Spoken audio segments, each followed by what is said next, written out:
Yeah, everyone, this is Thermites, and this is Weekly Shonen Jump for the week of February 3rd, 2026. On the cover, we've got the brand new series, Kinato's Magic. Welcome back, Deku! I mean, I don't think I need to elaborate, right? Like, you look at this design, I feel like your first thought has to be, welcome back, Deku, right? Like, he's not exactly the same. Of course not. Obviously not. But, like, the color choice, the haircuts, the outfit having the this like gray band on it that I assume is supposed to, like it's meant to look more like a like a sweatshirt band, or like, the this part of a hoodie. Like, especially with like the pull cords that don't seem like they're going to actually like pull anything closed. I guess they might like pull this bit closed if he wants to like protect his neck. But yeah, like, the design screams Deku. Also, potentially our first actual isekai. I brought this up when Mama Yuyu started because it had a lot of like, a lot of the fantasy elements that are specifically the ones that, like feel very in common with isekai. And like, Mama Yuyu was a story about going to different worlds in a sense, like not in the way you would expect. It's a classic. If we did it on my isekai podcast back in the day, it would be a real, you gotta squint. You gotta squint, you gotta have an argument over it. Hero Girl and Demon Lord similarly like has a very similar like vibe, but like there's no transmigration of worlds, at least the bit that I saw. But here, it feels like we do have the contrast that you would have in something like Inuyasha, where it's like, these two are definitely like of the same world, of the same like design sensibility, and then you've got Girl and a Sailor Fuku. So dare I say, we'll see, It's possible she's also just someone who lives in this world who wears a Sailor Fuku. Like, it could go either way. Because also, their designs are, like, they've got a lot of contemporary fashion into them. They feel very, like, like modern-day cosplayable, / you could definitely do, like, a stealth cosplay as either of them. So we could also be going for just that kind of world. Where, like, there's magic, but also, there's magic, there's dragons, there's fantasy stuff, but we're also, like, hewing very closely to, like, modern vibes. But yeah, I will try to be chill about it. We got a bit to get there, actually. So let's start off with Akane-banashi. Ooh, we got some notes. Story 192, the form you've got now. The form you've got now, it could go either way. Like, I assume we're talking about Akane, and then the question would be like, is the form that she has now good or bad? Yeah, I'm gonna master God of Death. Okay, God of Death training itinerary. So, Hakata Station, HFG Hall Arrive, Show Me Subukiya Solo Show, Triplicate Training, First Attempts. Oh, this is so cool. Because, yeah, like, of course, it's triplicate training, so we've got all three of them, right? Oh, she did all these little doodles. Let's look at those, like, after this, though. So, okay, separate shows. So we're starting off with the second to triplicate training. Then Show Me Akane, for the Show Me Subukiya solo show again. Okay, I see. Then Rokuro. So, okay, so we're actually splitting them up. Or, like, is Rokuro also here, but she's just not, like, thinking of it as a, like, this also counts for him. Because I assume he gave them both the same offer of, like, come see my shows. Like, I'm not going to do it, like, separately. And then, okay, we got a Rokuro, like, solo show as well. Cool. Then on the 31st, final attempt, you are here. Oh, wait, we are here. So we skipped Rokuro's show? Okay, then Show Me and Rokuro 2-man events, then final training return. Ooh, okay, cool. Also, I kind of forgot that this was an away trip, and that's why she was in the hotel. There's definitely a reaction back there that's going to be real confusing otherwise. I mean, also, I kind of forgot who Rokuro was for a second back then. So, not ideal. But that's the danger of not streaming these. It is what it is. Bloop. I see. Not bad. I think it's safe to say that you've both grasped the mindset of the God of Death. And yeah, we are there. I'm really surprised we skipped the middle one. Damn. Okay. So those are the triplicates. Tomorrow will be the final training. Mind the details. I know that, how do I put it? Like, the cushion doesn't help that much, but it's still crazy to me to see, like, specifically Shomei, because, like, he's older than them. He's not, like, super old or anything, but, like, even in your 30s, your knees start really hurting when you kneel on the ground, unless you're, like, unless you're, like, really, like, limbered up and whatnot. And, like, the way he's, like, getting up, it feels like, I mean, he's also doing it properly. He's definitely the kind of person who got up like this when he was a kid as well, I imagine. Like, maybe after his dad died. But he definitely seems like the kind of person who's like, well, you always need to get up in the exact proper form in order to make sure that you don't strain your body. I have something to attend to, so you're free until 5 o'clock. Do not be late to tonight's 2-person event. Okay, what's he doing? Making no compromise to complete my collection is another of my principles. Yeah. God, it's so funny having him be a gag character now. But okay, she's mastering God of Death. But yeah, she's still on the third one, and I assume it hasn't, like, clicked, because if it clicked, we would have seen it, right? Yeah, but... Oh, what you doing? Hikaru, I mean, my friend recommended some restaurants to me. You're in Fukuoka? Should have told me. Is it your first time? What do you want to eat? We got tons of... Oh, yeah! Oh, yeah!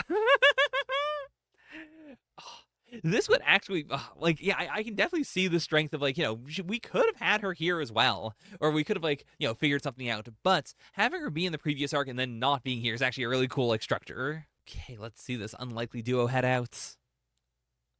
It's so cute. You're renting a car? It's a pretty bulky car as well. It's like a Jeep.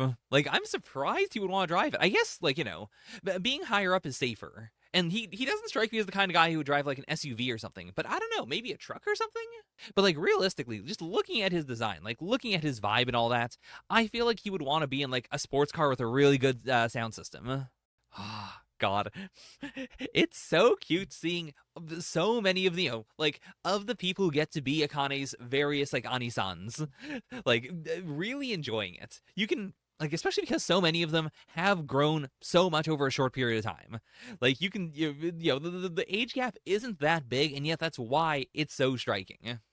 It is that feeling of, everyone still treats me like a kid because I'm so far advanced for where I should be in my life, like where I should be relative to my age, that it then feels really good to be, like, to be, like, actually in a position of power, to actually be helping someone who is younger than me, to be able to flex. Like, it's what Tyson does for Akane as well. Like, that feeling of, I'm not just a scrub anymore. There's someone under me. Let's see those sights. Hikaru's wreck, Burdock route to Tempura Udon, shrine visit, crate digging with Anisan. That's gotta be so fucking cool. Like, when I crate dig, I've done it for music and I've done it for comics. And for both, like, I did buy a ton of comics recently. Like, the last time I went to a comic shop with donuts. But generally, I don't buy that much, but I usually end up, like, seeing a bunch of stuff I've never seen before. And then that usually leads to me being like, well, okay, I'll pick this up, or I'll find an omnibus, or, like, I'll think about it real hard. First time, sweet bean shaved ice. Oh, God, this page is so fucking cute. All right. They won't be late. Ooh. Okay, Kaisei Arakawa solo show. He's also here. He's also here. Definitely, when we did, like, the first half of this arc, no one brought it up, but I definitely confused Kaisei and Rokuro quite a bit. Which is surprising, but, like, it's because they both, like, even though they're very different characters, they both were introduced, like, around the same time, relatively speaking, and I ended up, like, mixing a lot of their details together. But now that we've gotten more on Kaisei, I can also, like, wrap my head better around what we know so far about Rokuro. Yeah, it's hard to ignore him, especially if you're trying to tackle you-know-what. Okay, god damn it. Everyone in, the next generation up. I mean, it's like a half step up, really, but everyone in that half step seems to be aiming for Shigemo's art as well. God damn. Okay. Ooh, we performed together a while back. I think it was before the Shinichi promotion tests. That's where I heard Kaisei's God of Death. Okay, oh, so we've got another Spectre to fight. Not just all the other gods of death that we've been, that Akane, of course, is naturally going to try and compete against. Like, how do I put it? I guess, she is competing against his god of death. So this isn't a it's not a stretch to the side. It is just a she's never heard it. This is now a secondhand explanation of this is how powerful it is. Ooh, a core of refined shadow, technique polished to a sheen. I found it chilling. I bet. Oh, yeah, and I bet he must have evolved since then. Because he's only gotten more powerful. I mean, even then, he flipped as well. His whole technique changed as a result of the him failing the Shinichi promo. So yeah, even that is not the god of death Akane is going to have to fight. It's going to be, presumably, the polar opposites. But, still with all the strength of this one. Just grasping the right mindset isn't going to be enough to win, I don't think. I, too, need to evolve as a Rakugoka. It's so insane to think of it as, she's going to fight someone who has a god of death that people will, attend actual shows for, that people will flock to see. And she barely knows it. She just finally was trained in God of Death. We're not even at the final bit of the training, but she's gone through all three, recitations. My god. How's she gonna do it? How's she gonna do it? And okay, we get to do this so rarely as well. Akane with someone who understands everything she's going through, being able to explain it all clearly. Yeah, it's a show where we both do God of Death. For variety's sake, I knew Kaisen Ane-san would have a particular approach, so I wanted to try the craftsman style to distinguish myself. I was listening to Master Shomei from the wings, hoping to learn something, but yeah. I mean, Shomei's whole deal is, I've been doing this my whole life. It's not something you can pick up as a trick. I think that's something that, people really struggle with. I mean, genuinely, it's a reason why, AI slop is such a big deal right now. Because people are looking at the culmination of someone working their ass off to, to create a style that is all theirs. And then they go, well, I want to feel as if I have created something similar, but I don't want to go through all of that. And very often it then creates this compromise where, what is generated is not your vision. What is generated is something pretty close to it, and it's pretty damn good. Therefore, you then gaslight yourself into thinking, this is how I wanted it. As opposed to, no, this isn't what I would have drawn myself if I could put, if I could put the image in my head on the page. But I'm going to just make myself believe that this is what it was, or that it's better, because, I feel anxious about it. But, it's hard, you can't just be a craftsman one day. I asked him directly, and he said, if you keep trying different experiments in rapid-fire succession, you're bound to ruin the form you've got now. So that's our chapter title. Sometimes the snail's pace is the true shortcut to progress. You don't want to sabotage yourself over and over and over again. So far, though, the reason why that hasn't been a problem for Akane has been, every single thing she has done has been a general step in a forward direction. She hasn't done anything that is, moving to the side. She hasn't ever stepped backwards. Every single time she gets something else, she does change her style, but she is also, progressing on the style she's currently developing, while also, just, incorporating something different and trying something different. But I mean, it's not that he's wrong. It's just, it's a danger we haven't really brought up until now. And yeah, she's saying it makes sense, but unfortunately, this opponent isn't one who will sit around and wait for you to catch up. I need the means to win right now. Now that's truly the shonen spirit. Akane-banashi, truly, more so than so many other series in Jump, really manages to establish that that Black Clover feeling. Black Clover, I think, nailed it more hard than any other series with the statement of, I need to surpass my limits right here, right now. That is, the core of what I think of as being, the most shonen-y battle shonen to ever exist. What is, every cool power-up in Dragon Ball, if not, I need to surpass my limits right here, right now. The power up you get, outside of training, because you just snap right there, right then, is always cooler than the power up you achieve through training. Even though, you want a balance. And, Super does a really good job of, planning it out as the training is all leading up to that big explosion, that big transformation, at some points, when you're not expecting it. But yeah, Akane is designed around loops of Akane being put in situations she cannot win and then having to just get better. And so often it is like in the middle of a story or like right before a story or like the night before. Like, it's so masterful. It's so fucking good. Are you willing to play risky and make a bet on the possibility of a huge leap forward? Okay, and yeah, no hesitation. Nani-san was right. Then I'll say this. Our first day in Fukuoka, I listened to your performance and I thought, it sounded like a recording, not a live performance. Maybe that's because you're trying to play all the instruments at once? Try delegating a little. If you do that, you can surpass your own realm. And that's that. Okay, that's the hint. I think I kind of get where he's going with this, though. Like, like, she is trying to, hit every single beat. I think part of what makes God of Death so interesting and so powerful is, like, Master Shikama's God of Death. The fact that so much of it is happening in the mind of the audience. Like, he is well practiced. He is performing all the micro expressions. He is forcing them to pay attention to him. But ultimately, the visuals he is creating are visuals that are in their head. And you can see the same thing. But there's still this delegation to the audience. I think that's where he's going with. It is not necessarily, Akane have someone else do something, but rather Akane have the audience participate halfway. If you can't focus on doing the God of Death and also the victim, then focus more on understanding the God of Death and playing the God of Death, and then allow the audience to play the victim. Not for the whole story as well. I imagine it is a real, but at the very end, you are still playing, the guy who's about to die. But where do you put the focus on each part? Are you doing all the repartee perfectly, or are you focusing on making one of the characters way stronger than the other character and hoping that the audience will fill that in?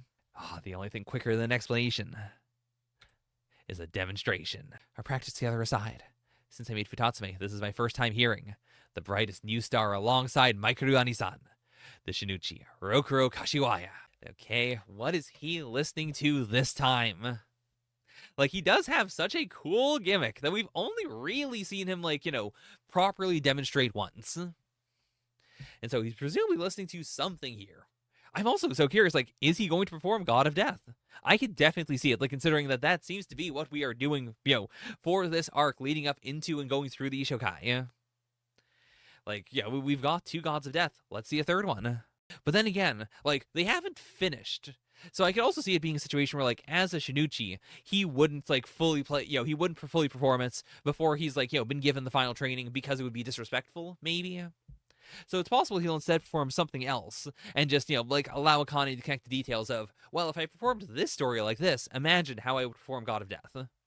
I guess Akane doesn't need to imagine, actually. We need to imagine it. Akane has seen him do it. That's the point of the triplicate training. You play it back to them. It's Akane knows what it's like. If anything, I guess that means that he will do a different story then.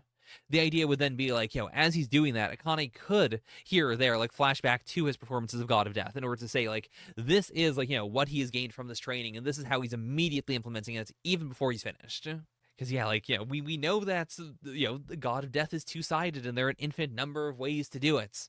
We know Akane is, trying to figure out, which way do I do it? And, she's so far landing on, I'm going to do it the way Master Shikama would have done it. But, what is Rokuro thinking? What is he getting out of this besides, just, training with a master? All right, with that, you know where it's going. It's going where it's always going. Let us move on to Sakamoto Days 246, Shishiba said. All right, these two are still fucking fighting. Jesus Christ. This is one of, we haven't really had too many, like, split up fights over the course of the series. Like, we have, but I think they've been more or less pretty easy to follow. The JCC was a bit tougher, I think. And then, like, yeah, well, like, I guess it's like a lot of series. It gets progressively tougher and tougher. This is one where I think we could have used, like, you know, a map here or there to be like, this is where everyone is, and this is what they're doing. I think we might have gotten it, like, once? But even then, I don't think so, like, considering the way the pieces are all moving. You know, for the head of Order, Oki kind of, like, you know, it's not that he sucks or anything, it's just that, you know, He is not that striking. His ideology, is, a bit striking. The twist made sense. But in terms of like a fighter, he feels pretty normal. Oh, I mean, simply move him away. Simply move him away. Oh, nope. Welp. We're still going. We're still going. Man, Nagamo can't have fucking anything. Oh, that's so sick. That's so fucking sick. This is legitimately such a cool setup for, like, this sequence of the fights. Right turn.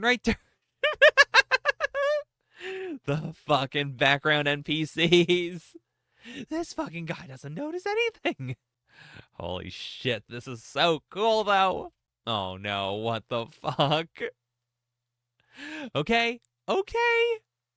They're just upset. This guy just looks pissed that someone's on the table. What a mild reaction. Good afternoon. Beg pardon. Say when. That's enough. Jesus fucking Christ. Hey, when you pour for someone in polite company, you show them the label. See, Mr. Oki, that's the problem with you, is what Shishiba said.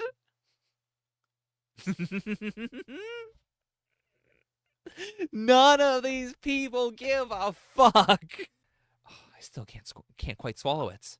Why would a guy like you collude with X, Mr. Oki? I am curious if there's something else there besides just, I want to create an Age of Assassins. Because, like, he doesn't need to have anything else. But it's a pretty fucking bad plan. It sucks so much. Okay? It's so funny for him to negotiate and do the, like, why should I bother explaining? Will you come back? No. Okay, well, I'll explain anyways. The way I see it, Nagamo, I don't want us to lose talented assassins. Take Osaragi, for example. Even with those delicate arms, she wields an enormous circular saw like a feather. Think of the skill that takes. Shishiba, too. Imagine the years of relentless training he invested to master that hammer. There's something beautiful about elevating killing to such a sublime level. I mean, he is a guy who loves assassins. And where did it get us? Assassins have been dwindling in modern society, and it's thanks to the JA's old approach, which each passing year, the art I love is being lost. I mean, Slur killed like 90% of the assassins in Japan, motherfucker! Like, I can understand, like, he is specifying it's not just assassins, it is skilled assassins. Like, just making guys who can kill isn't the point. The point is, like, people who are the tippity top. The fact that, Osaragi and Shishiba are in order shows that, they are at the very top, and that, it is because of those skills, as opposed to just some guy with a gun. Yeah, isn't X killing assassins? What's wrong with colluding with a former enemy if he causes chaos for the general public and creates more jobs for us? That's too many jobs! Not to mention, I mean, also, the Order is internal affairs. The fact that there are so few internal assassins, period, / there are so few assassins, period, is really bad for you specifically. I'm struggling to understand. That's fine. Your job as an assassin isn't to overthink things. You just need to commit to the pure and transparent intent to kill. Oki, you're such a fucking stupid idiot. I mean, this is, the classic thing, I imagine, of, Nagamo saying out loud, listen, Oki doesn't make any fucking sense, in order to then specify, like, listen, you as the audience can also appreciate, Oki doesn't make any sense. It's fine. He's just like this. Jesus fucking Christ, these people won't stop for anything. Okay. All right, let's fight in a casino. We just had Sakamoto basically do a fight like this with the, what is his name again? The old guy with the sandblasters.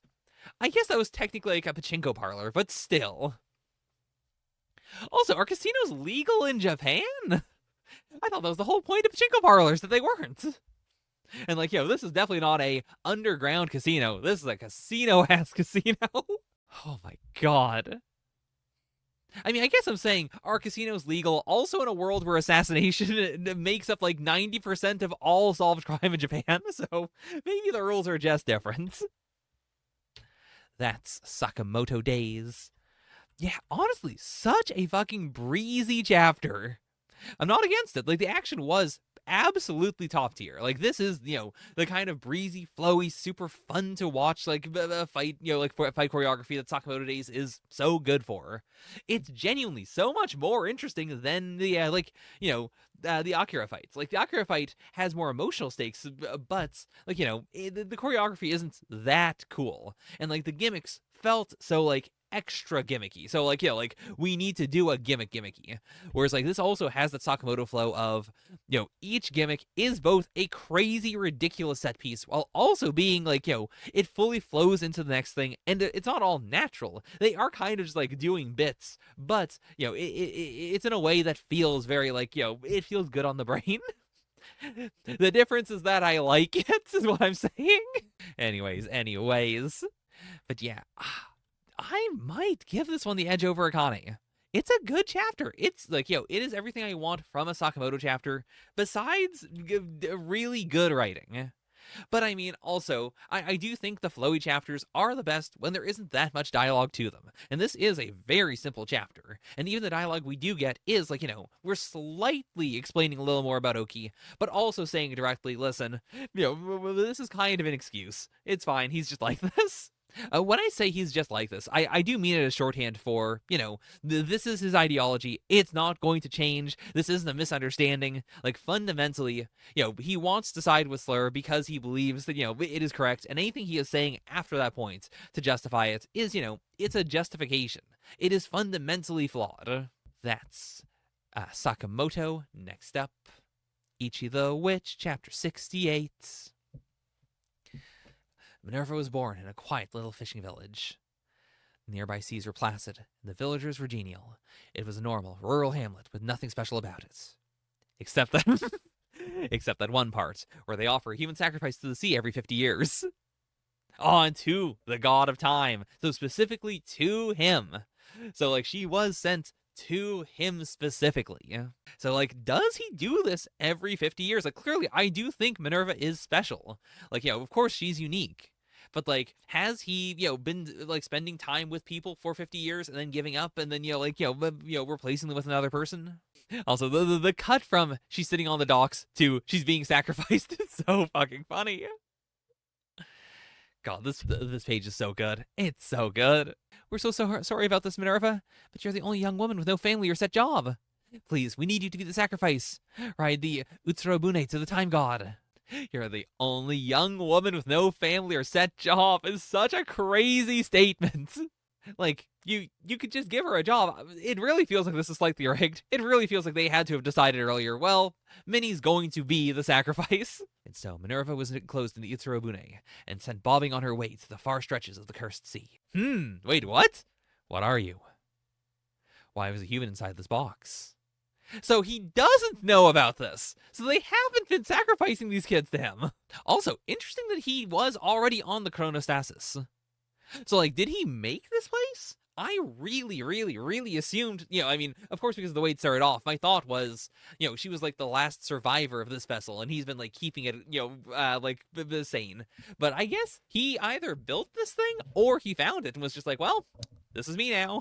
Because also, like, did he name it the Chronostasis? Is it possible that, he just found a ship and went, well, naming it after myself? Or is it the flip side? Because also, like, no, he is the Chrono Weaver Magic. Like, that's not a name he chose for himself. Like, it's not his true name. It's not the name that you would say if you're, like, casting a spell using him after you captured him. But, like, like, he doesn't get to decide what he is. In the same way, all the other magics have a, like, they have their, like, their title, I suppose is the way to phrase it. And then they have their true name. But, like, they do get both, like, inborn. Oh, so fast, so easy. Like, truly, it's so miraculous. It's such an insane power to be like, oh, I see, you're distressed. Boop, rewinds.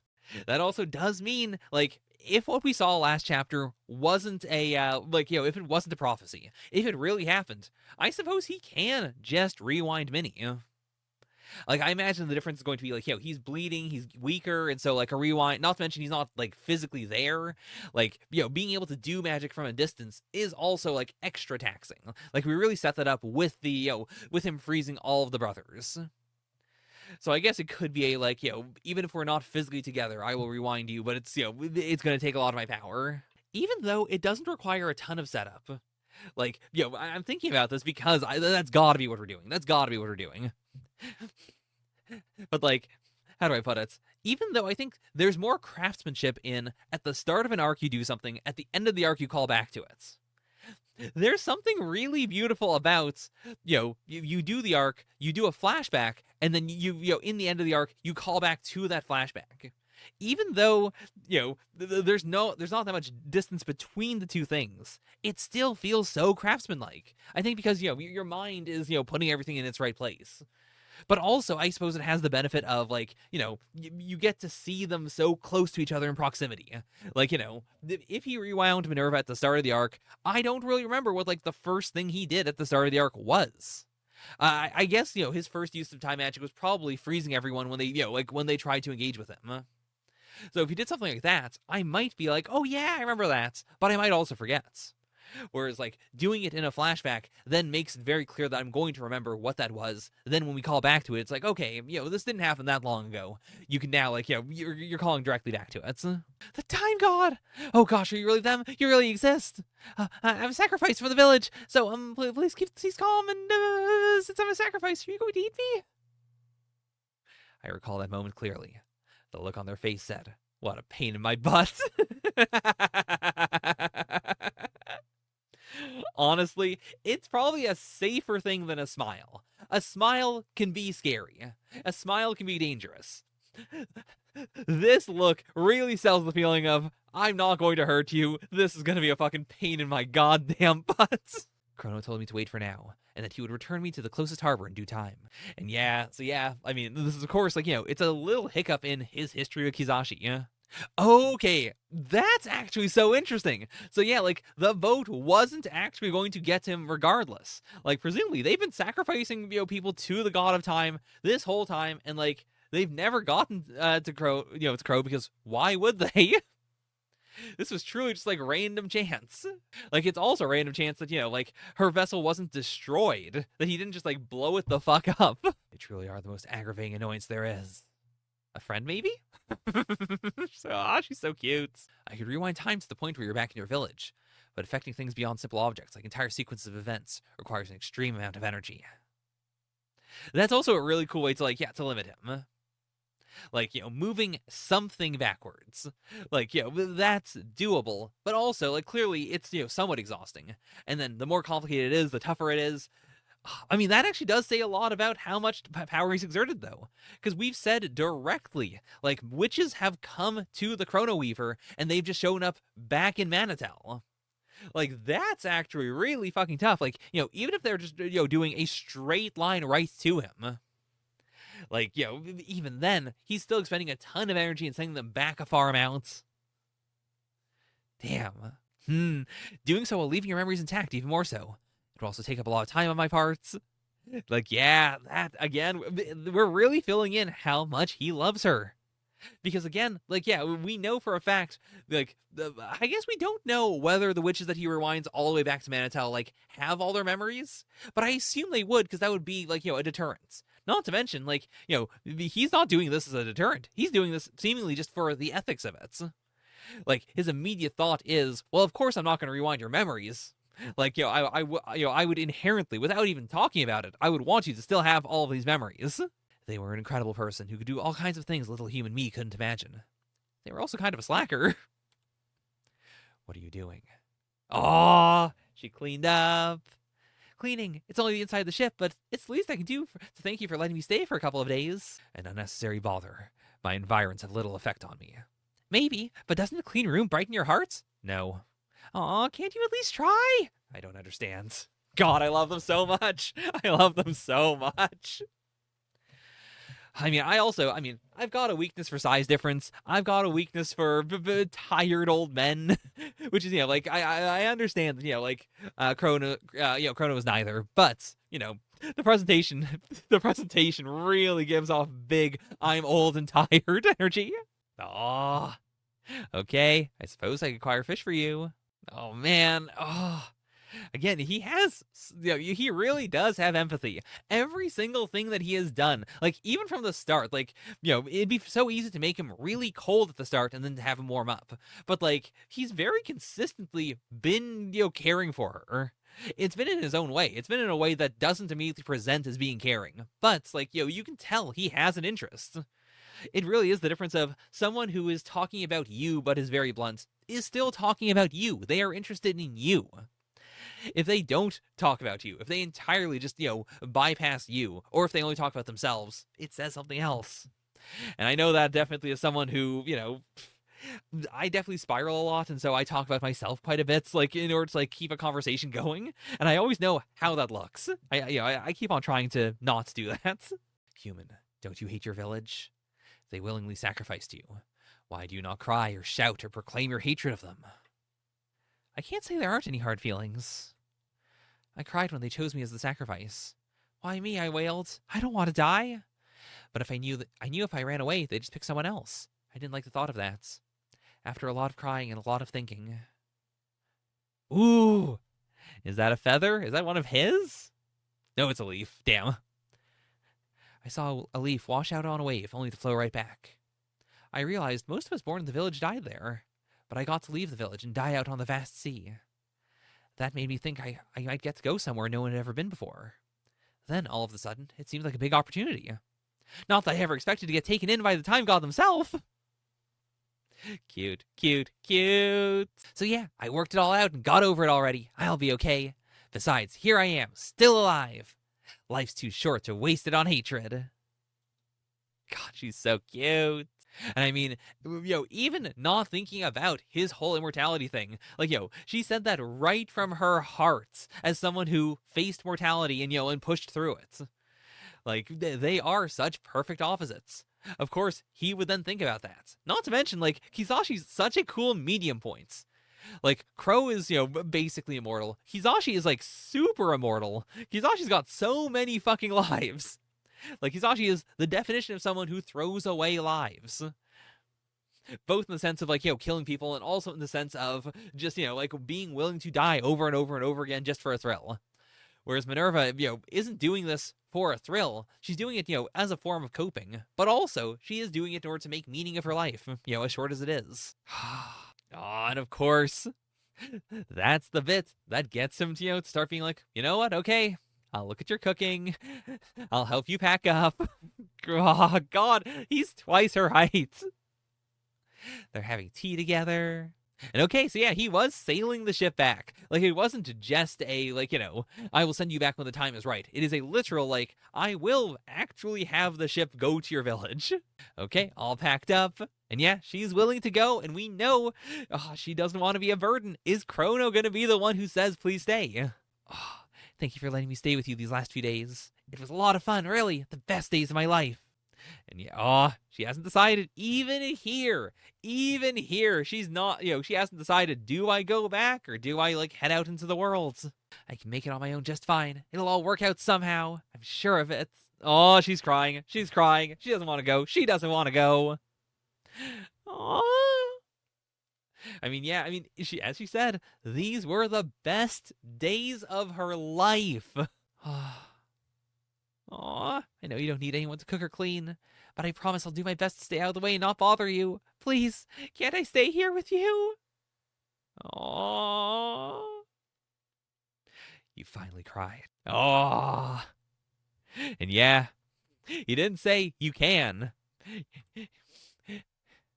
She just knew she could follow him. God, that's so cute. That's so unbelievably cute. Yeah, it's also a clear, like, she's the one making the choice. He didn't force her.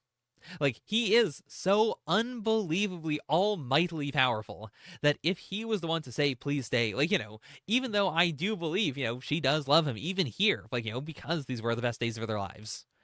There would still be a clear question of was this forced on some level? The fact that it's entirely her saying it really balances it out.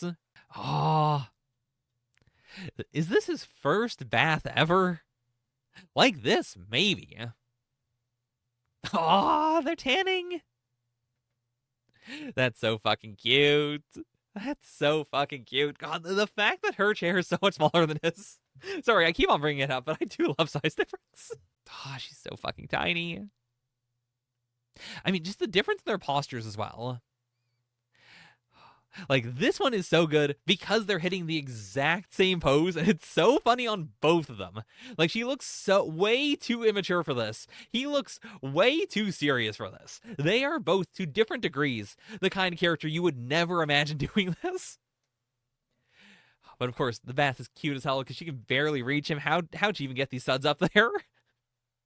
And then, like, the fact that, like, when they're both on the ground, she's, she's in full sleepover mode. He's, like, kneeling down. Oh.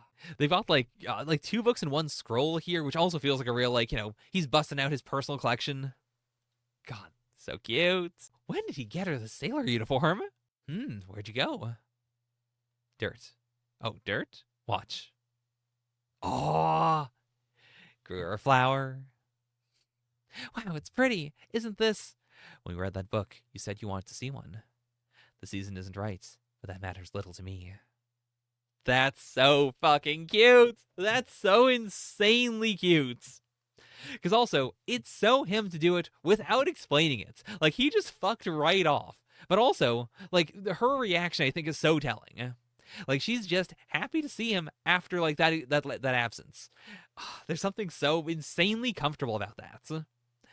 Like, she's not waiting on tenterhooks. She's not worried that he's run away or anything. She's not worried that, if she's in danger of being attacked by Hisashi or something. It is a pure, like, unbridled, you are free to do whatever you want, and when I see you again, I'll be happy. Aww. Oh my god, this sequence is so fucking cute! Like, we've also, he's been so extremely composed this whole time. And, like, it's not that he's not composed here, but, like, just the way that his speech is breaking. Like, she's asking, why'd you do this for me? He's like, because I thought, it'd make you happy. Like, it's so perfectly emotional. It's something that he cannot, there's no deflecting it. There's no getting around it. There's no way to say this apart from, I went on this crazy quest to get this flower and, like, to specifically get a seed to then bloom right in front of you because I thought it would make you a little happy. God, that's so fucking romantic. Ah, there we go. There we go. There we go. Oh my god. Oh my god. I really thought he might have stayed stoic the entire time. The fact that this is when we see him blush for, like, the first time ever. And, like, he's blushing, he's sweating, he's thinking about it. Like, he's really, for the first time, trying to figure out, like, hold on. How do I say this? How do I explain this? God, he's so fucking cute. That's some real goddamn Gap Moe. Aw. Damn it. Draw the lips. Draw the lips, you cowards. I mean, to be fair, I'll take whatever we can get with this chapter. Holy shit. It's so fucking romantic. Holy shit. Aw. I love how your body feels cool to the touch. I love how you can be a worrywart. Yeah. Oh, right. It's been so long since we did the gag with the armor. That's so cute. Oh. Like, yeah, it's striking that she's not the one who came up with the armor. He got the armor who was like, please wear armor while you're pregnant. God, that's insanely adorable. I love how very big your hands are. Oh, God, the fact that they're also, like, they're kind, they are claw-like, but they're also fingernail-like. Like, they are just long fingernails. Oh, there's something so, I love them. Like, like, his hands are already, like, his hands are big, his fingers are long, they're a little spindly. I think, like, some nice, long, like, sharp fingernails really adds to that aesthetic. I've never thought to myself, I wish you were human. You could be any creature in the world, and I'd love you all the same. Oh, you can't give me Cat Crow. You can't give me Cat Crow as a what if. Oh, this might be one of the only times in existence where, like, God, he is really cute as a cat. He is really cute as a cat. Oh, it fits him so well. His eyes are so fucking sharp, and like, oh, like yeah, the little like the V puff of fur is really good. The markings are really good. Okay. He's really good as a cat. Actually, I was gonna try and say I like him more normally, but I don't know. I've got a type. Oh, you happened to be magic when you found me. That's all. To me, you're special, my one and only beloved. Oh. You can't do this. My eyes were watering, like on this page. You can't do that and then hit me with this. Crow, you better save her life. You better save her life. I can't handle it if she actually dies here. Sorry, Crow. I couldn't protect our baby. I'm sorry. I'm sorry. Yeah. She got the big rewinds. Of course. That outcome, I will not abide. God damn, he looks so fucking cool! Even if I must rewrite the laws of this world, or destroy myself in the process, I will permit no timeline where Minnie no longer exists. God, he's the best! He's actually the fucking best. Holy shit! Oh my god!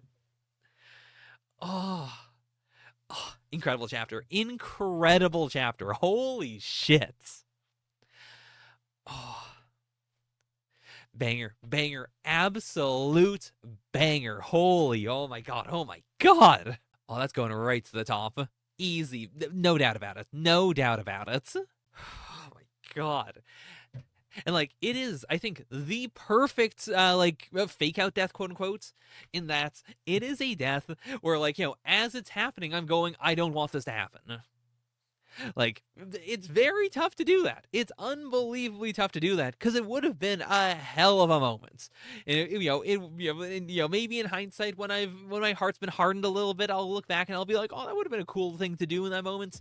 But like, in the moment, I can't lie. I'm so glad. I'm so fucking glad. The second we set it up in the flashback, I was immediately like, well, we gotta do it. Please, give me the fake outs. God damn. But yeah, absolute 10 out of 10 flashback.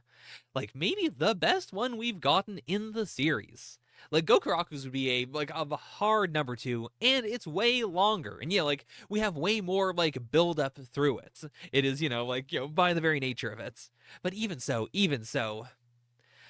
like, I appreciate what that one is in a grander sense, and like, a fantasy adventure sense. This one hits so hard. God, I wish I were Minnie. I can't lie. Like, it is truly the dream. Who among us does not want an incredibly powerful magic who will protect you at all costs and also get you pregnant? God damn. I mean, truly, Minnie is on a journey that no one has ever been on before. I'm so curious how we're going to wrap this up. Because, like, it feels like, if he's doing this, it's possible that Crow dies here. I could see an outcome where, like, he isn't fully destroyed, but like, he's like, he reduces himself, or he allows himself to be captured.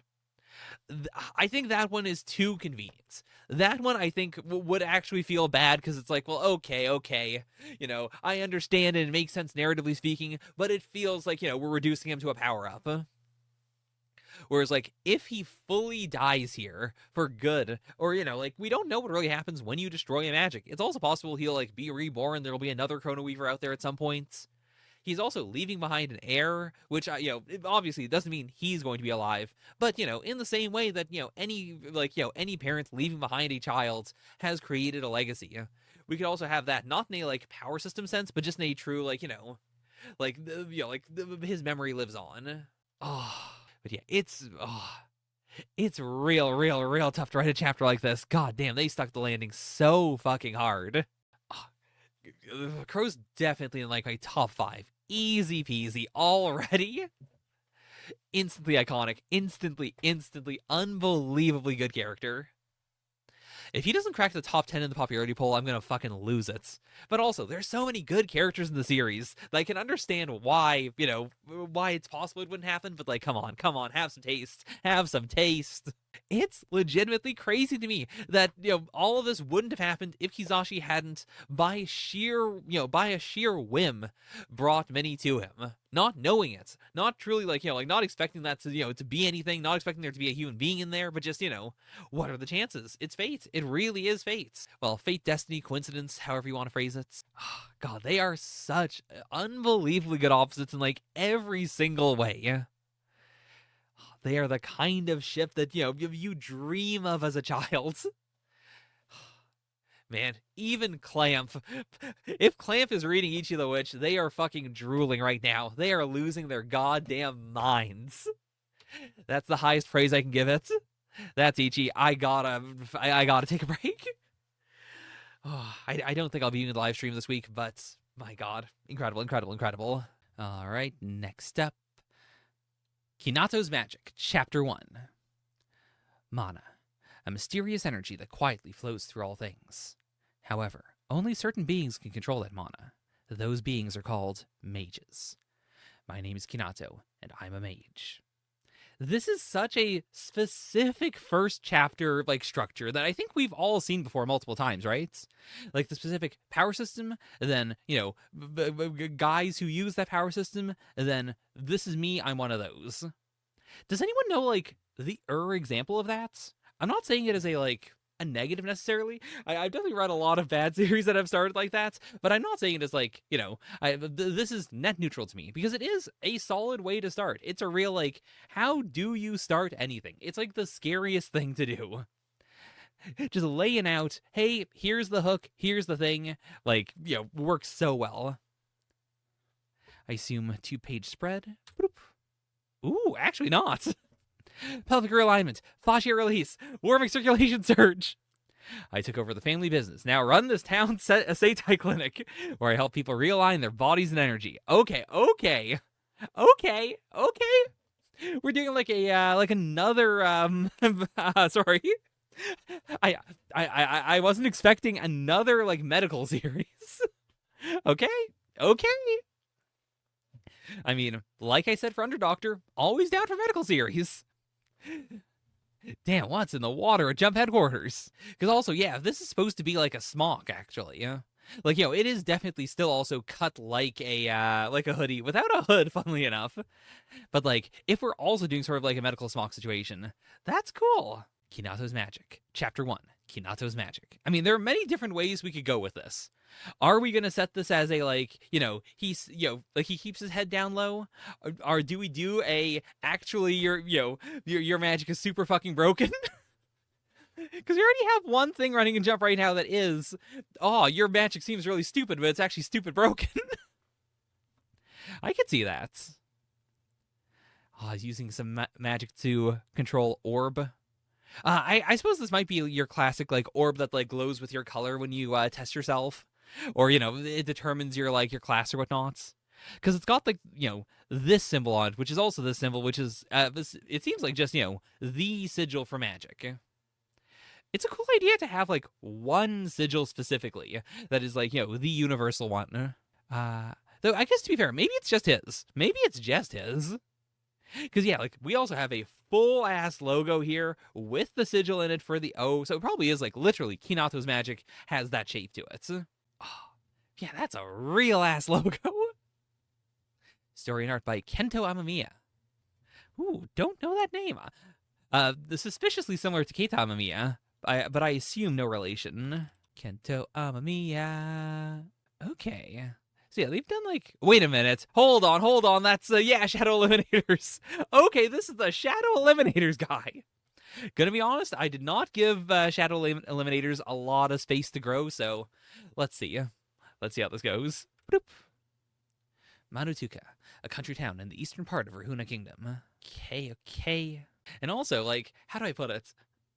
Seitai is one of those things where, in real life, it's, it's a lot of other stuff like acupuncture and whatnot, where it's it doesn't actually have a proven hard use case in terms of objectively this 100% works. It's in that middle ground of it does help people.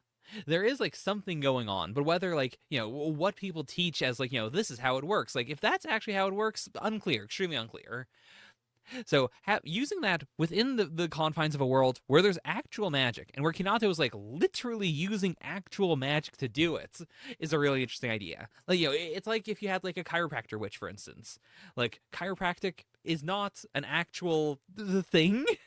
Like, you are literally moving bones around, but like the way in which like it's supposed to work isn't exactly proven in real life. But like you can be a master of it. So there are actual effects.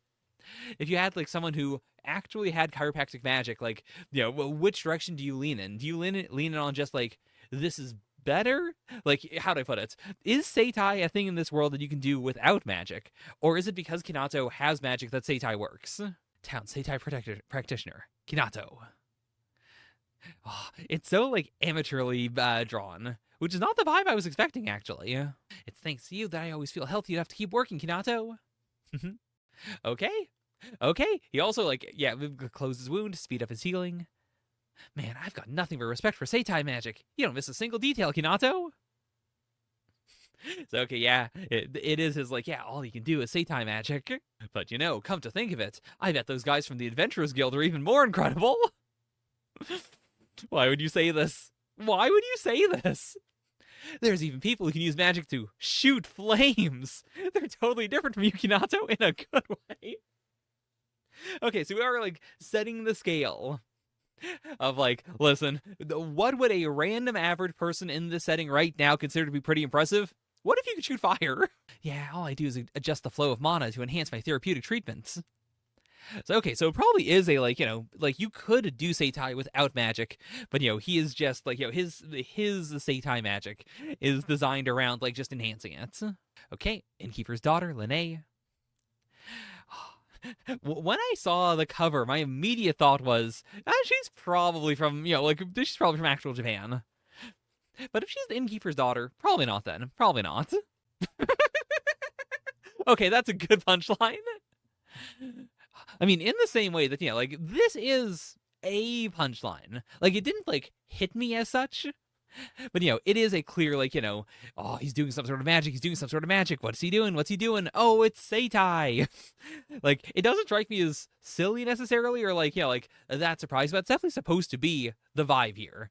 Like, his intensity combined with, like, the person underneath him, like, clearly being really into it. But yeah, I guess it also fits this as well. Like, this is also a punchline. It's also a, like, man, I love Seitai magic, but some guy shooting fire would be, is even cooler than that. But okay. Linnae needs those fat stacks. How much money can you lend me today? Don't ask me something like that, those sparkly eyes. Oh my god. Oh, damn, she's really going for it. That's not just a boob squish, that's a head breaker. Oops, sorry, didn't mean to go so hard. That's odd. I could have sworn the book said intense physical touch is sure to loosen the purse strings of naive childhood friends. Oh my god. Anyway, all jokes aside. Okay, dead plant. Can you do Seitai on plants? One of our guests at the end is very fond of those plants, and she's heartbroken that it suddenly started wilting. So I was hoping to buy her a new one. I'm juggling a bunch of part-time jobs, but I won't get paid for a while. Alright, Seitai eyes activated. But okay, he's gonna do Seitai on a plant. Draw out the withered parts, infuse the optimal amount of water. And okay, so yeah, he is like putting his crest on it. So I guess, yeah, like, like when we saw him, like, like levitating the ball, but the ball has had the crest on it, like, that isn't a, like, oh, it's branded, as one of his things. It is specifically, like, he is actively doing magic on it. But okay. It's all buff and healthy again. You're amazing, Kinato. Can you make me all buff too, especially my butt? What I did just now is different from treatments. Doing it to a person would cause way too much strain on them. This sounds like Gear Seconds. This sounds like a secret power-up. Okay. Oh?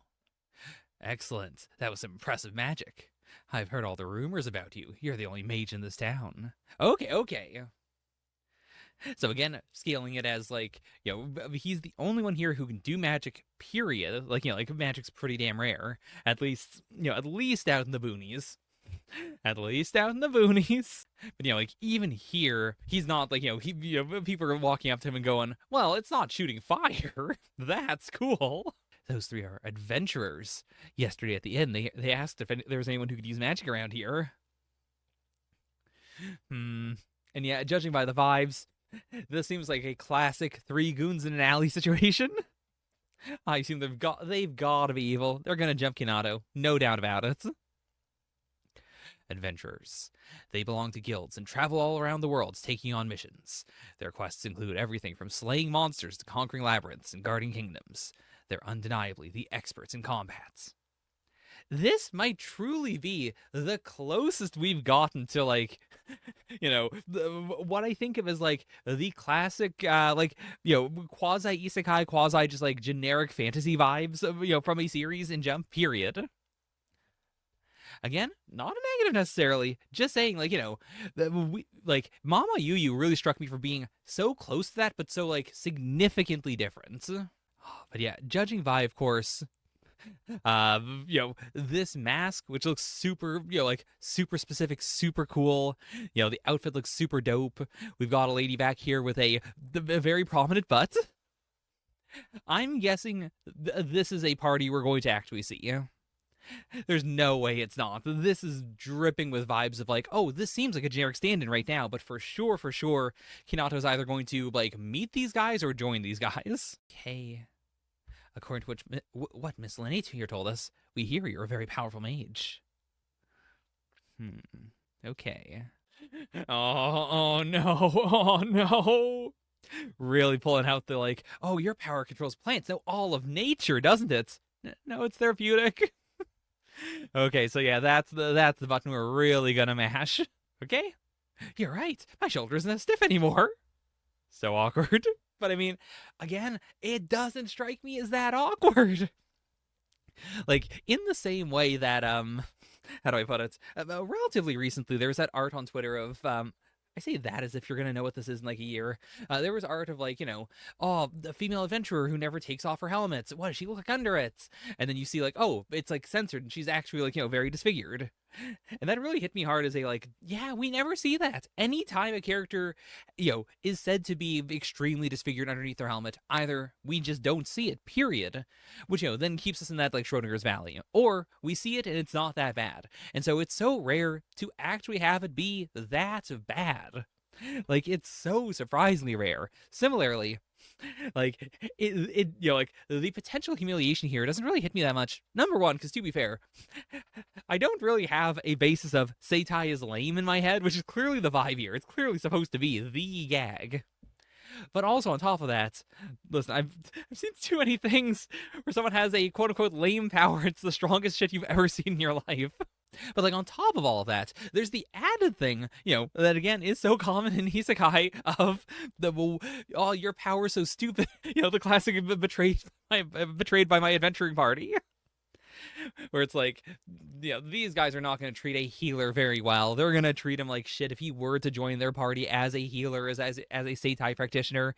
When it's like, your healer keeps you alive. Like, they're really important. I can understand abusing, I can understand abusing a bass guitarist. I can understand abusing, like, your second guy who attacks people with a sword, if you got, like, two people with swords. I can't imagine, like, having one healer or one person who even, like, fixes you up a little bit and going, you're so fucking lame, this is so stupid. But still, just being able to use magic at all makes you special. Okay, I do like this vibe. He's trying. He's really like, oh, crap. Like, he's got a gimmick, he's got the staff. There's no way he's not super evil, but the mangaka's doing their job. I like him enough. On that note, I have a favor to ask. We want you to come with us to the southwestern forest and help us slay a dragon there. Okay. And yeah, like, I do appreciate this setup. Like, he is, at the very least, trying to say, like, listen, it'll be helpful. I would really like it if he was just a cool dude who was like, yeah, you know what, this could be useful, but we were really hoping for, like, an attack guy. Oh my, to think I'd receive part of the reward as a referral fee if you succeed. God, I love her already. But never mind about me, it's Kinato I'm seriously worried about. And yeah, he's not jumping at the call. It's a real like, yeah, I don't know if I can actually help. All right then.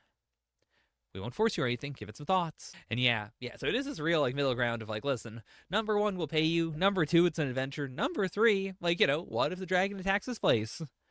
Think about it. And okay, so yeah, it's been his dream. He's so fucking Deku here. If only I could be an adventurer. I wish my magic could help tons of people. You've been saying that ever since we were kids. I just think never following through with it and letting it end up as nothing more than a dream is a waste, that's all. Gotta take that step. Okay, he's got a grandma. Ooh. Oh, I assume this is like the book he learned out of because like it's so worn out. It's so filled with notes. You're such a wonderful Seitai practitioner that I'd be so proud to send you off anywhere, Kinato. You've always helped me out so much. You're the kindest boy I know. Now take care out there and do a good job. Okay, he's going. Okay, man, they look so sleazy. They look so sleazy. All right, here we go. Just up ahead. Do you guys have some kind of strategy? Strategy? Oh, right, a strategy. What's this gonna be?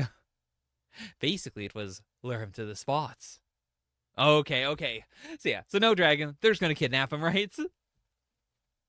I can't believe this kid's magic is Seitai. How useless. Oh, don't worry. There isn't actually a dragon, and we're not adventurers either. But you really are special, because people who can use magic can be sold as slaves for loads of money. Okay, I see.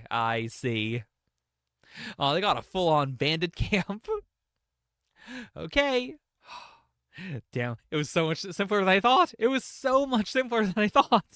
I'll give you that. It's not what it looks like. This grass is edible. That's the part he's worried about. It's called sugar grass. It has tons of minerals in it. But I swear I don't have a habit of eating grass. I gotta admit, I do really like this mangaka's character intros.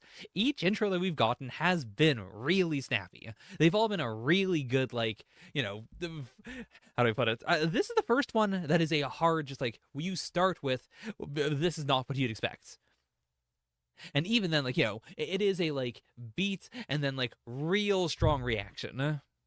Whereas all the others were this seems very typical. Actually, haha. Except I suppose for, the adventuring party. God, the immediate turnaround from, I don't want some younger kid to hate me. Why don't you try calling me big bro? There's something you should remember. Real adventurers wear a special badge like this one. Okay, so he's an adventurer. How did they get him? How in the world did they get him? Yep, I'm the real deal. I'm the captain of an adventurers guild called the Iron Fangs. My name's Jien. Oh, and yeah, it's like a fang symbol. Oh, what was the one back here? Oh, it's like a shield with wings. So yeah, this is probably how do I put it? like the Royal Guard or something. Because yeah, it's like a shield with wings, and then there's a bigger shield around it, framing the whole thing. Yeah, they feel like the Golden Dawn to the Black Bulls, so to speak. And yeah, he's a captain, but he got captured. How'd they trick him? I tracked down a group of smugglers called the Black Market nearby. I was breaking their bones one by one when one of them got away. Bones? Okay, yeah, so he's pretty edgy. I chased after him, but then I saw a girl giving away free food samples on the streets. But why? I just couldn't resist the temptation, so I had a taste. Okay. Insane tactic. Truly unbelievable tactic. It's night and day. I mean, the move of go to a village with one magic user and lure them away, make it, it's so clever. It makes a lot of sense. It's also the kind of thing where, yeah, if he never comes back, they would just assume, yeah, I guess he just kind of went on an adventure with them. Cool. It was so intelligent. This is also intelligent in a very different way. It's so bold. Also, are these smugglers called the Black Market? That's such a strange name.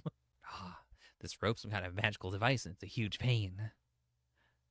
The more you try to loosen it, the tighter it gets. Plus, it's draining my mana. It's been a while now since I got captured. I only have a little bit of mana left. Okay, can you Seitai the ropes? Let's go. Yeah, this magical device is, well, contracted if we were comparing it to a muscle. Basically, its mana is in a state of tension. This isn't a treatment application, so I wouldn't use it on a person, but maybe it could work on the magical device. I mean, if we continue to, like, how do I put it? It's something that we rarely ever actually like do over the course of an entire series, especially a shonen series. If we continue to like in like detail for at least the first like 2 or 3 volumes, like go through all the applications, I'd be very into it. The only thing I think that might take some of the edge off is if we boil down his abilities to like, here's like 3 moves that he's got. Like, even if they are Seitai based. Whereas like this chapter is doing a really good job of showing like his versatility. Okay. Let's loosen that muscle. Boom. Relaxed it. Cool, cool, cool.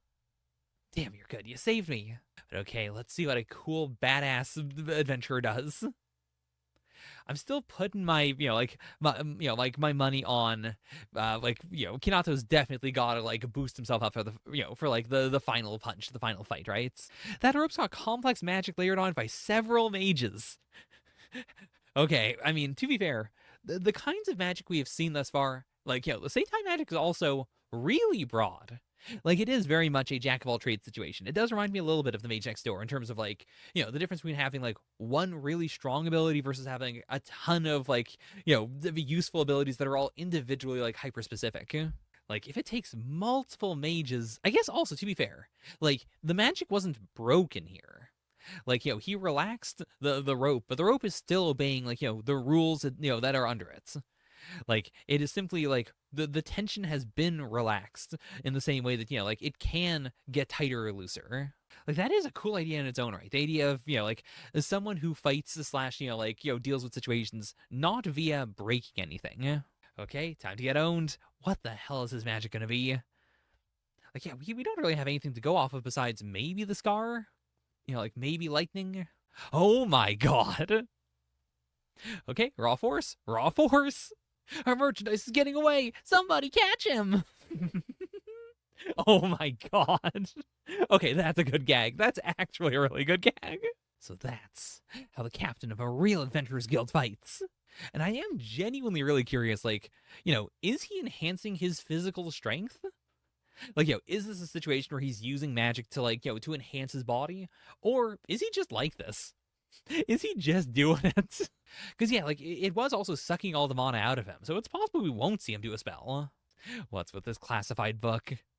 Like, are they taking orders from someone even higher, potentially? All right, change of plans. Better make a break for it before they spot me.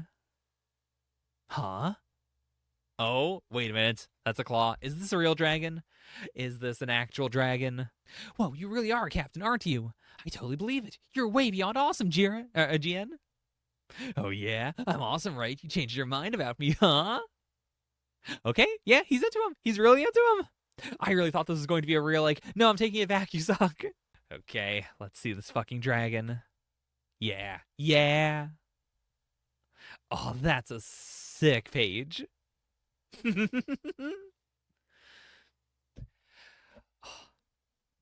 I gotta admit, it's been a hot minute since I've, like, read a series with this kind of tone that actually got me. Like, it is a, like, it's a gag shonen. It is at once, like, funny and also action-packed. Like, I do think, the one weakness is definitely that the main gag of the entire series isn't something I find funny. That's kind of a big deal, but like, the comedic timing and the focus of it is really well done.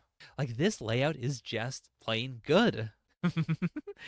Why is there a real dragon here? Don't tell me their base is near a dragon's lair after all. Did you just, like, punch a hole in the ground? Okay, it was like a distraction. I don't have any way to call for backup out here either. I've got no choice but to defeat it. And okay.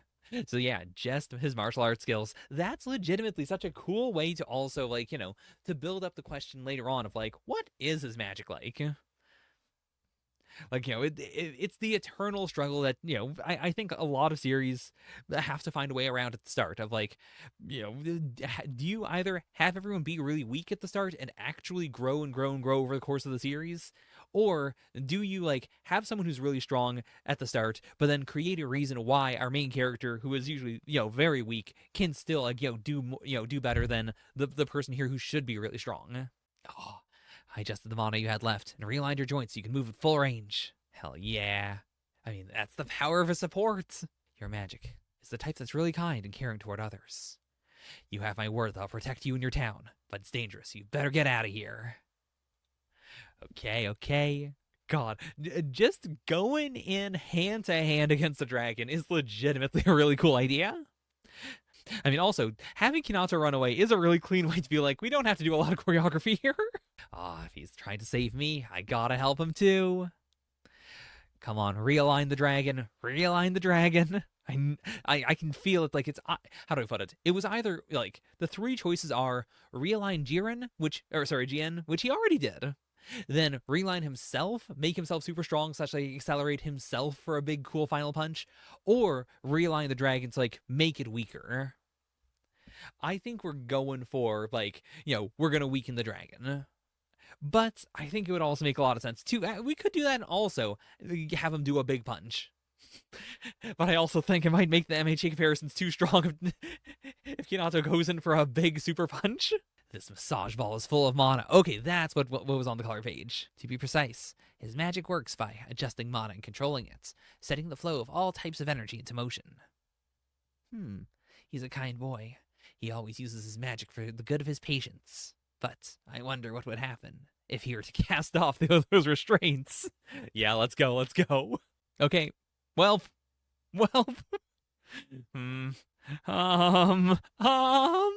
Oh. Okay, that's actually a really clever move. That was genuinely super unexpected. And yeah, that impact looks so good. The squish, the bulge on the dragon. That actually feels super iconic immediately. Like, it's also leaning into the gag vibe, like, without making it uncool. Like, it is walking that, like, almost One Piece line in terms of, like, trying to sell something that is simultaneously really cool, really funny, and also, like, the funny makes it cooler. The funny makes it feel more intense. Got him. Wait, what? Seitai is sick! I should definitely never use that on my patients. Okay, you know what? I respect that way more than a super punch. Damn, I 100% didn't predict that, actually. But yeah, he's getting recruited. Kinato, what do you think about becoming an adventurer and joining my guilds? And yeah, like, it's legitimately such an interesting dynamic. Like, in the same way that I really liked the pitch of Oter as, like, a main character who's a support guy, but he also has a big sword and fights people. I do think, there's gold here. Like, I think Oter definitely leaned a little too hard into main character who is super cool and uses a super powerful sword. Like, we did continuously bring back the theme of, not just using your powers to fight, but, being a support character, doing something else with that power. But it's I can understand why also, like, it was tough as the series went on to make that interesting when you're also going, yes, this person does do a support thing, but they're also really they're a badass fighter. Like, we'll see. We'll see how it goes here. But I really like the idea of Kinato, winning over the guild as well via, like, hey, I can give you a really good massage. Yeah, once again, I know my limits. Do you really? Because you just defeated a dragon, Kinato. Don't you think being an adventurer fits your abilities best? Like, yeah, I'm actually thinking about it. If I can be helpful, I want to give it a try. I want to be an adventurer and help other adventurers. But what would I tell Grandma? You had this conversation with Grandma already. Okay, be careful out there. Yeah. It doesn't matter what set it all in motion. You're a man now, so go out and give it a try. Like, yeah, this is also, such an atypical move of his, he has a grandma to go back to. He's got a village to go back to. It is literally go out and give it a try. Like, it is not a hard, you're the only one. You're the only one who can do this. You don't have anything to come back to. Lene, what the hell are you doing? Why are you coming, Lene? I said I wanted to go and he gave the okay. Okay, this one's wild. This is a crazy move. Kinato, I'll make sure you don't regret this choice. I just know you'll be a great adventurer. Because I believe it. Okay. I cannot put this at the top. I 100% cannot put this at the top, I'm sorry. It is extremely okay. Like, it's not bad. It's going to the bottom because it's not bad. Like, it's like the platonic ideal of what I would like in a first chapter that isn't a instant iconic blow me away chapter. Like, it feels like it's going to be a fun, good jump series. That said, whether I read a fun, good jump series on my channel is very up in the air. But I like all the vibes. The art style is perfectly fine. Could be a little more distinctive maybe, but it's perfectly fine. The structure's good. I like Kinato well enough. I was really expecting to be a little more negative, but honestly, everything it tried to do, it nailed. So I'm perfectly happy with it. But yeah, it's not giving me the same buzz that like Underdoctor did. And I mean, I think I've explained myself well enough. I don't want to drag you down too much more. So we'll leave that there. Next up, Underdoctor Chapter 2.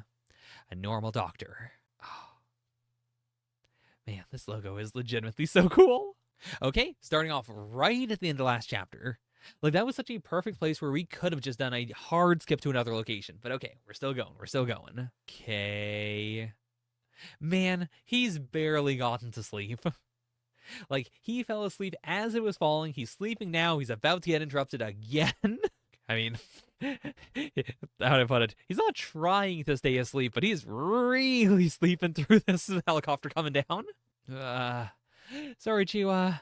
I wasn't able to sleep on the plane, so I'm at my drowsy list limits. Okay. Are you his handler?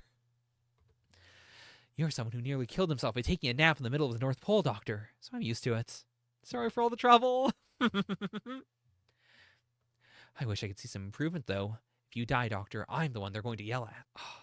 I mean, she's either a literal, like a high schooler or, like, a recent grad. She looks like she can't be over, 22, 23. I mean, judging by the scar, she's seen some stuff. But okay, so yeah, she's just extracting him. It's fine. Okay, and so yeah, we do get a little wrap up there. Nice. I mean, I guess it also sells Chiwa's, her importance to everything. Like, she is the cleanup. She's the one who fixes everything at the ends. And, specifically saying he's a talented detective who spotted the terrorists quicker than anyone else. Like, it is still making it, a notable incident. And something that, anyone who isn't, that one doctor will be able to, say, oh, yeah, that's what his deal was. Well, that doctor and also the flight attendant. But yeah, they're specifically covering up that he's a doctor, which makes me think that there's also maybe there's a bounty on his head, maybe it doesn't seem like just a we don't want you to get notoriety. It feels like he's already notorious, and they really don't want his his existence to spread any further than it already has. As I told you on the phone, that made things very difficult for me. Even in emergency situations, I would appreciate it if you did your very best to refrain from standing out. Understood. But yeah, it's also such a good middle ground of of course he acted because it was the right thing to do, but also it's one that he can explain to her, or at the very least she can explain to herself as, well, he was in danger. Solving the problem was the move to do. It's not that he actively went out to seek a problem. But yeah, won't be that big of a deal. Please just give yourself a good reminder of exactly who you are, Doctor. You are someone who lives underground. Haiji, the Underdoctor. So, okay, we are saying that's his title. Oh, you'll be responsible for all the costs that are involved in manipulating the information this time around. So please make sure you pay up. Okay. A lot of money has been paid out to the airline company, the Ministry of Land, Infrastructure, Transportation, and Tourism, the Public Safety Bureau, various media outlets, and more. Would you like to know the exact number? No! So it's not just a hard, well, his bosses have to pay for all this, ha ha ha. He has to pay for this. Still, I'm aware that you require copious funds for your research, so I'll pay some of it too. What? Do you have any idea how many hundreds of millions of yen were deducted from my bank account in a single day, Doctor? But don't worry, I'll prepare a mountain of work for you so that you can pay it all back. Oh. So yeah, so it is, it is a balance actually. Like, yeah, like, oh, I'm so curious. What's his research? Like, it does say a lot that, like, I assume he didn't have the money, or like, if he has some money on him, it's not nearly enough. Like, I assume this is a real, like, the money all came out of her account, and like now he's in debt. He's in debt to her. Okay, next job, next job. Yeah, I'm so curious about their dynamic now. Like, also, yeah, we only really saw her on, like, from head on, so it just looked like a big scar here. But seeing that it is, like, a cross scar, like a star scar, like, what the hell happened there? I already like their dynamic so much, though. She's responsible, she's scary, she's younger than, she's younger than he is, and yet also clearly the dominant one. Forgive us for not taking our shoes off. This is Haiji, the Underdoctor, and I'm his mediator and manager, Chiwa. We came to tend to some wounds. Are we in the right place? And yeah, this really seems real normal. What happened? So you really do exist. Yeah, I'm Kikuta, the guy who sent out the request. Like a Yakuza guy. Oh, an investigator from Public Security Section 9. Okay, he's undercover. I'm so curious, like, what jobs he's going to take. Haiji, I mean. Because, like, he is an underdoctor.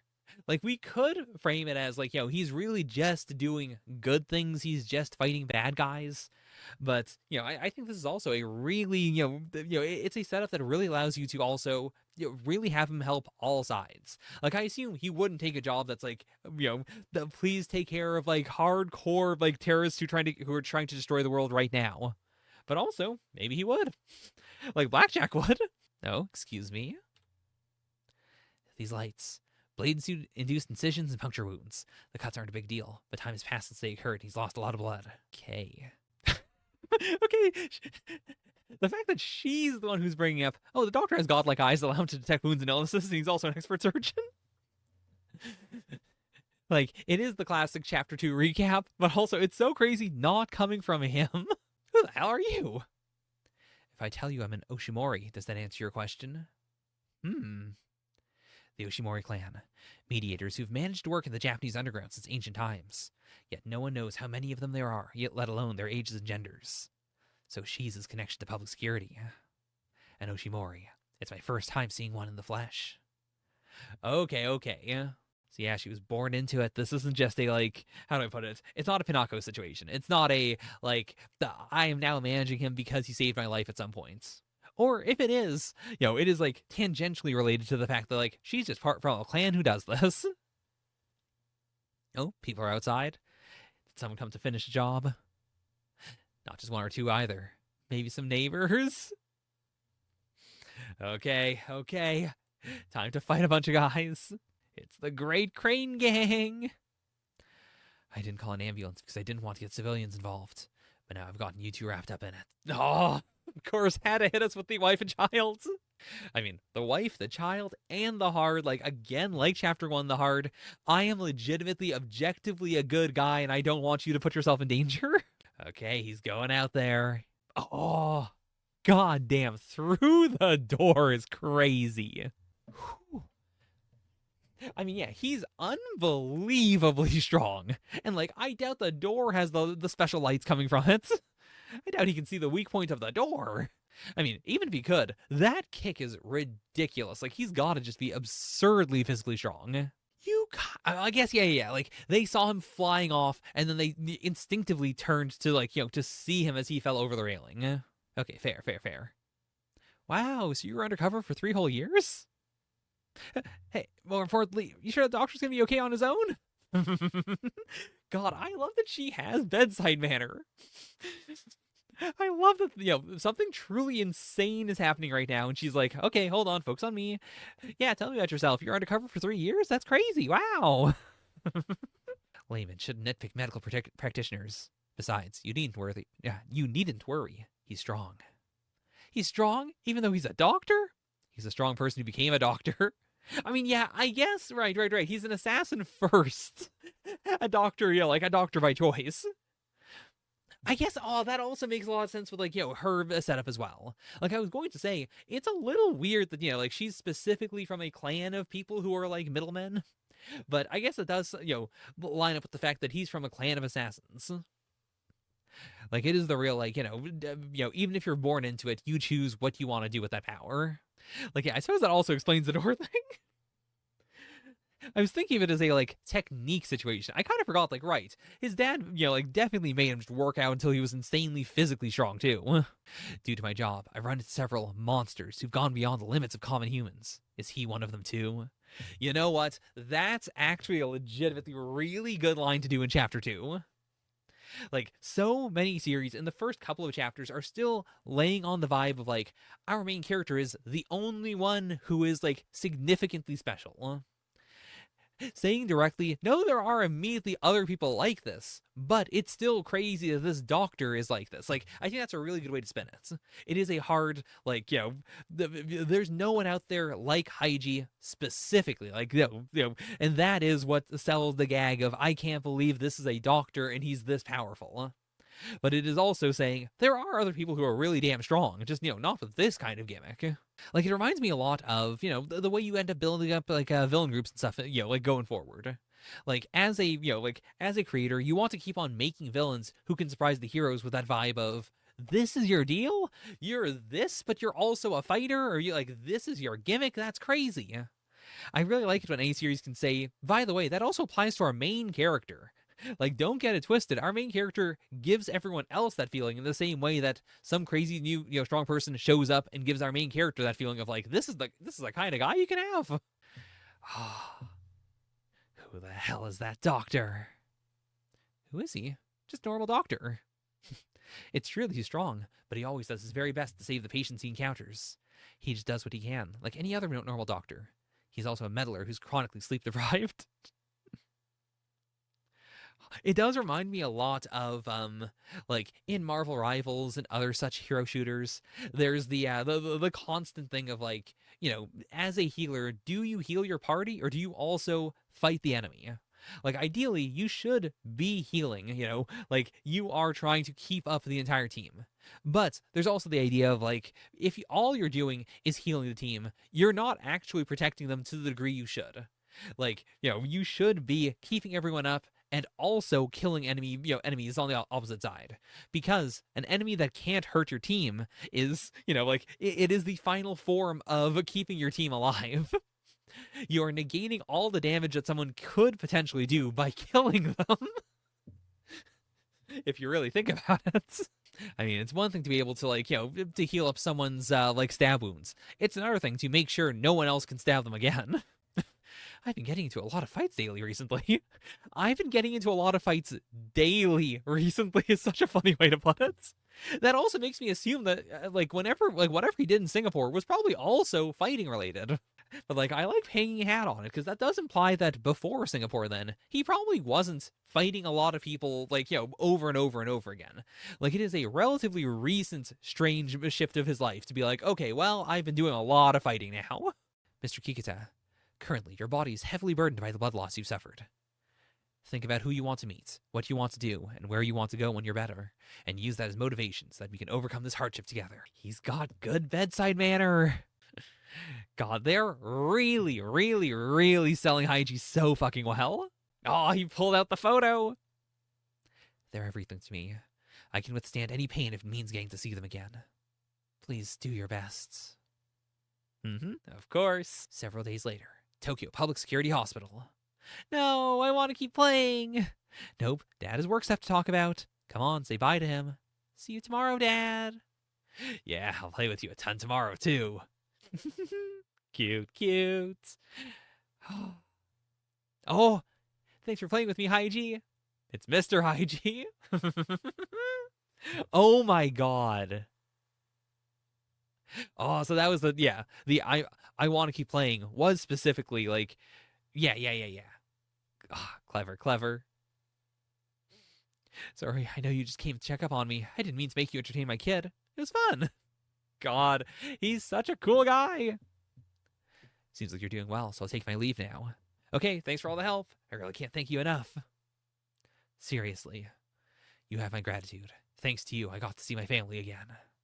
God damn. Oh. I'm expensive, so please prioritize your safety. Take care now. God, I love the vibe of this second chapter. Like both laying out the this ending bit especially really hits me really hard because we started off with all the money stuff.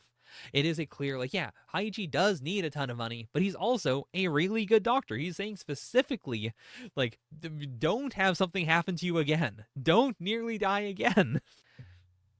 I think it's a really cool middle ground to be able to play in, where he's like, I don't want to have to to heal you up again, but I do need to keep on working.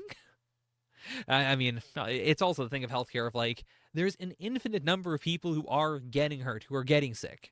It is, the thing that we will never run out of. It's why healthcare is it's always booming.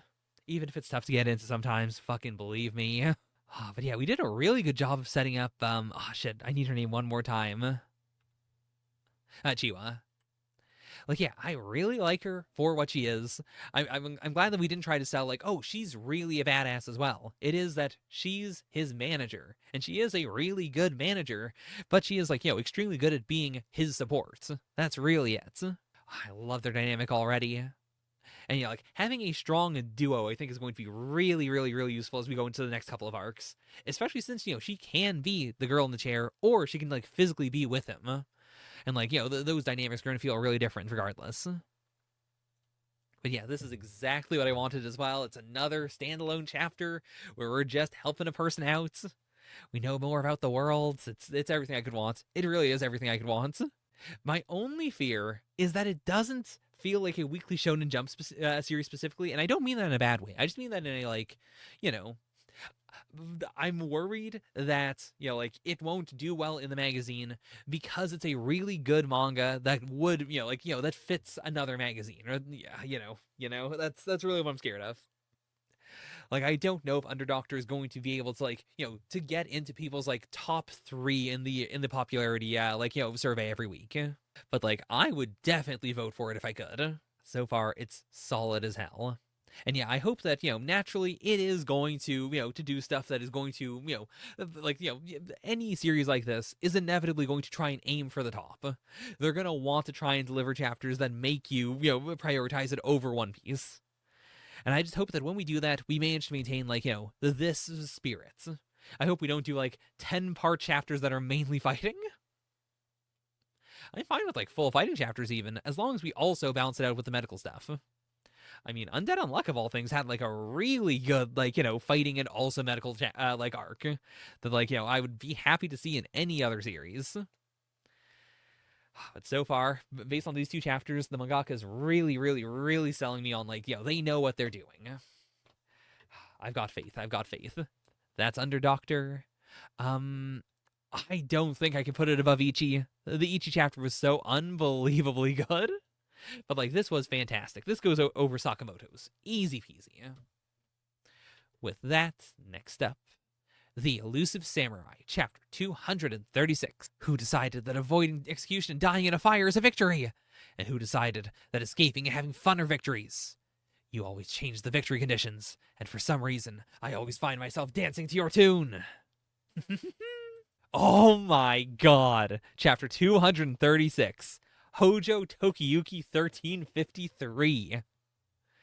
Insane character drop. I mean, yeah, he might die this chapter. I could see it, in fact. God, this is such a cool ending. In my short life, I have reached one conclusion. Those who enjoy themselves are winners. Oh, this is my farewell message to you. I mean, yeah, that fits Tokiyuki's entire vibe so much. You may lose, or run, or hide, or not accomplish anything spectacular, but keep your humanity and never lose your fighting spirits. People have the right to enjoy their lives. I want you to teach that to your children. Oh, that's so fucking beautiful. Because I mean, that also really sells, like the whole, like future he wanted for the Hojo. Like, spread out, live your lives. You don't even, you don't need to take back Japan. You don't need to rule. You don't need, to obtain all the great victories that, we did in the past. Like, stay alive, don't lose your spirits, just keep on going, and please enjoy your lives. Oh my god. The fact that he's blocking the same way he used to do when he was like 15, 16, like, before, like, the most recent ish time skip. Like, he added the like the armor to his gauntlets so that he could do that. And he's doing it right now with a completely unprotected arm. My heart might stop at any moment, and everyone is watching as I flee unarmed and in my undergarment. I live for this. God, that's so fucking hot. I mean, truly, it is the exhibitionist fantasy. They're all looking, they're all staring, they're all trying to grab him. He's dying the way he lived. A pervert. I'm only saying this because this is the end, but why is he so sexy when he's fleeing? Oh my god. I mean, it's been 236 chapters and Kojiro's finally like, listen, I gotta say it. I gotta say it. When you're his enemy, you realize how seductive he is. You can't help giving chase. And yeah, of course. I mean, yeah, Kojiro has never seen it from that perspective. From the perspective of a guy trying to catch and kill Tokiyuki. Like, that's honestly so beautiful to lay out at the end. Like, Fubuki, using his lifetime, using his bad decisions to be able to say directly, like, oh yeah, Kojiro, you don't understand this. But god damn, he is alluring when he's doing this. It's not just like, oh, Tokiyuki's sexy, and therefore, his vibe is for him. It's also like, no, it's for the enemy too. How many warriors have fallen for his innocent allure?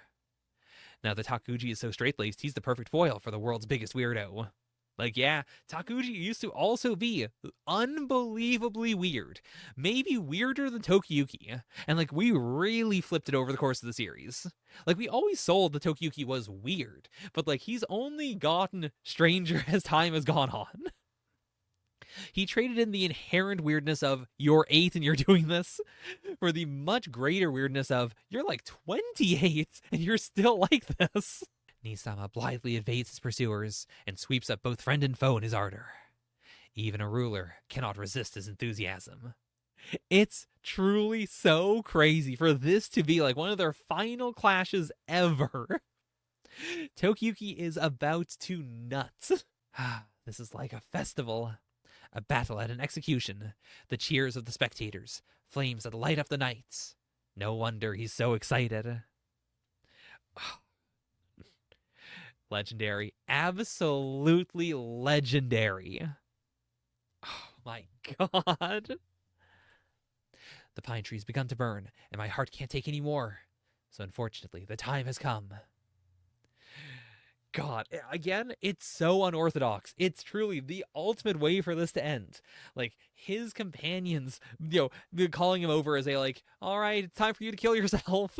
Kojiro, Fubuki, now I must flee to the treetop. Give me a lift. All right. Where shall we meet? At the river to the underworld.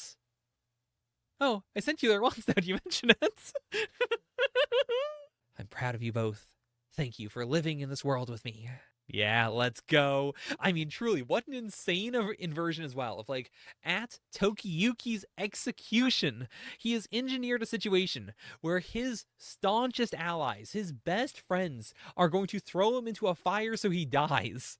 And Ashikaga Takeuchi, his mortal enemy for 236 chapters, is trying to stop him from dying. Unbelievable. Insane. There we go. Oh, just barely couldn't reach. Stop, Tokiyuki. Leave me your head. Careful, you'll get burned, Ashikaga Dono. I'm not gonna let you win this. I won't let you disappear. Come down and fight. Oh my god. It's an inversion of the ruler in between. Halfway through the series, Takuji wanted Tokiyuki to disappear. And Tokiyuki was able to subvert him by being Nakasendai. By going down in the history books for one thing exactly. And now Tokiyuki gets to do the exact opposite. He's eliminating himself from history, from like recent history as well. Incredible, incredible. Oh, demon, come this way. Did you have fun, Takuji Dono? A ruling shogun's days must be full of worry. Tonight might be your last chance to lose yourself in a game of tag. Oh, God, that's so beautiful. Like, yeah, even here in the end, it was a hard, like, this is not, a victory that's meant to make him, like, lose years of his life and make him stress out. It's it is a loss that's also supposed to make him go, well, I mean, Tokiyuki is dead at the end of this. I didn't lose. I lost what I specifically wanted to do, but I mean, the world is going to think of this as a win for me. Yeah. From the last Hojo to the Ashikaga who must carry on, I give you rule of the land as well as joy. Oh, it's like also making it a clear, history will not see it this way, but allowing this to change from, the Ashikaga took over the clan and destroyed and exterminated the Hojo to the very last Hojo, the very last boy who could have subverted Ashikaga rule, saying, I'm giving you Japan. Like, in this last moment, it's not a coup anymore. It's fine. You're allowed to have it. I've done everything I wanted to do, so it's almost time. Okay. God. Insane. Actually insane. He's already going to die from the fire, and here he has had a heart attack. My heart just stopped. If I exhale now, my life will end. It's time for my last words. What shall I say to close my days on Earth? What are his final words? I mean, he also wrote down, what will go down as his final words to his wives. It's like, what does he want to say here on the tree? Oh, man, it's been such a journey. It's still crazy seeing, all three of these, all of his, his lives, essentially. The eras he's gone through. Of course. That was fun. That's how he goes out. Those are his final words. I mean, yeah, it fits. It really fits. So selfish as well. I mean, yeah, they're just for him. He's given off all of his other final words for everyone else. This is just for him. His last breath spent on saying it was fun. God. Oh, he looks so peaceful. Oh my God. And yeah, I mean, once again, we've looped all the way back to the starts. Oh. Well, shall we go too? Yeah. All that action made me hungry. What's there to eat on the other side? I always did want to eat fish from the river to the underworld. Oh, and that, with Tokiyuki, he gets, he died before the fire got to him. Like, it is the ultimate peaceful death. Whereas, these two are walking into a raging fire to die. Unbelievable. Holy shit. Oh. He was a general who fell on hard times, but never fled from his fates. And he never became corrupted. He was the samurai prince who maintained the pride of the Hojo, until flames consumed his brief life. Thus, Hojo Tokiyuki met his ends on May 20th, 1353. And okay, it's a to be continued. We still have an epilogue. Oh my God, oh my God. Oh, it's crazy that in the final arc, the arc after the big final fight, I cried for Takuji a couple weeks ago. And similarly, I don't think I can cry for Tokiyuki because we've sold, how happy he was at the end so much. I'm sad to see him go, but, it is also what he wanted. He won. He won, and he managed to have a really good time doing it. And, I'm still in awe at the writing. Holy crap. Elusive Samurai is genuinely one of the best series to run and jump. It's crazy. It's, boy, it's gonna spoil me for historical manga. I know there's still plenty of historical manga I've never read, but god damn. I'm really, really, really glad I've been able to read Samurai, essentially week to week, or at least year to year. Oh my god. Well, that's going to the top. The Ichi chapter is so fucking good, but I can't. Let's be real about this. It's gotta go to the top. Easy peasy. Okay. Okay, we gotta move on. Oh, is there anything else to say? I mean, it's a chapter that really wraps itself up very cleanly. I think I said everything I need to say. He really did die the way he lived in all aspects. As a brat having fun, as a pervert, as a guy who was, willing to break every single rule, as someone who redefined the very terms of victory and surrender. And I'm so glad that we do, in fact, have at least one more chapter. I mean, I'm happy to, keep going as long as we need to, but, at this point, I have infinite faith in Yusei Matsui. We could do literally anything else. I don't think anything could, make Samurai a series that is not a 10 out of 10 to me. Well, with that, next up, Jujutsu Kaisen Modulo, Chapter 20, Old Soldiers Never Die. So, I mean, first of all, color page again, yet another color page. I mean, worth it, of course. We've got the Yuka ring. We've got it combined with the Maharaga halo. Which, I guess also, it sums up what the two siblings are doing right now. Like, it is, their powers that they're currently using right now. I mean, again, it's a little funny inherently to be thinking of it as like, yeah, Yuka's power is right now she is hiding in a shadow. But I mean, I get it. I understand it. This is I would not be there as well. I would also simply not be in the area. I mean, the whole strategy requires her to not die. But I mean, speaking of not dying, old soldiers never die. I assume we're talking about Yuji since we, specifically set him up last chapter. We finally have him here. I assume this is going to be like setting the line of like what he will and won't do. It's the classic struggle of any series that moves on to the next generation while someone in the previous generation is still around. Like, by having it be everyone's grandkids and by saying explicitly, yeah, most of the old cast is just dead from being old. Like, we really don't have a lot of problems with this. The question really is, like, what's Yuji doing? Why is he been gone all this time? And why is he, it's the meta question of, like, well, why don't you just fix everything? Which, I mean, clearly, like, from what we've gotten so far, I assume he doesn't want to do it because, like, number one, I see whatever happened at the end of the series really messed him up. But also, I assume it's the classic, I want the next generation to, fix their own problems. Like, if I keep on doing everything, the world's going to get even weaker than it already is. Okay. Bloop. More four comas. Honestly, the four comas are one of my favorite parts of the whole manga. Like, it really manages to inject a bunch of slice of life stuff into arcs that shouldn't have slice of life stuff. And I don't mean that in a negative way. I mean that in a, like, when it would be really weird tonally to, like, cut away and do a gag. It's been really nice to be like, okay, here's a bit of extra characterization. Here's just some fun.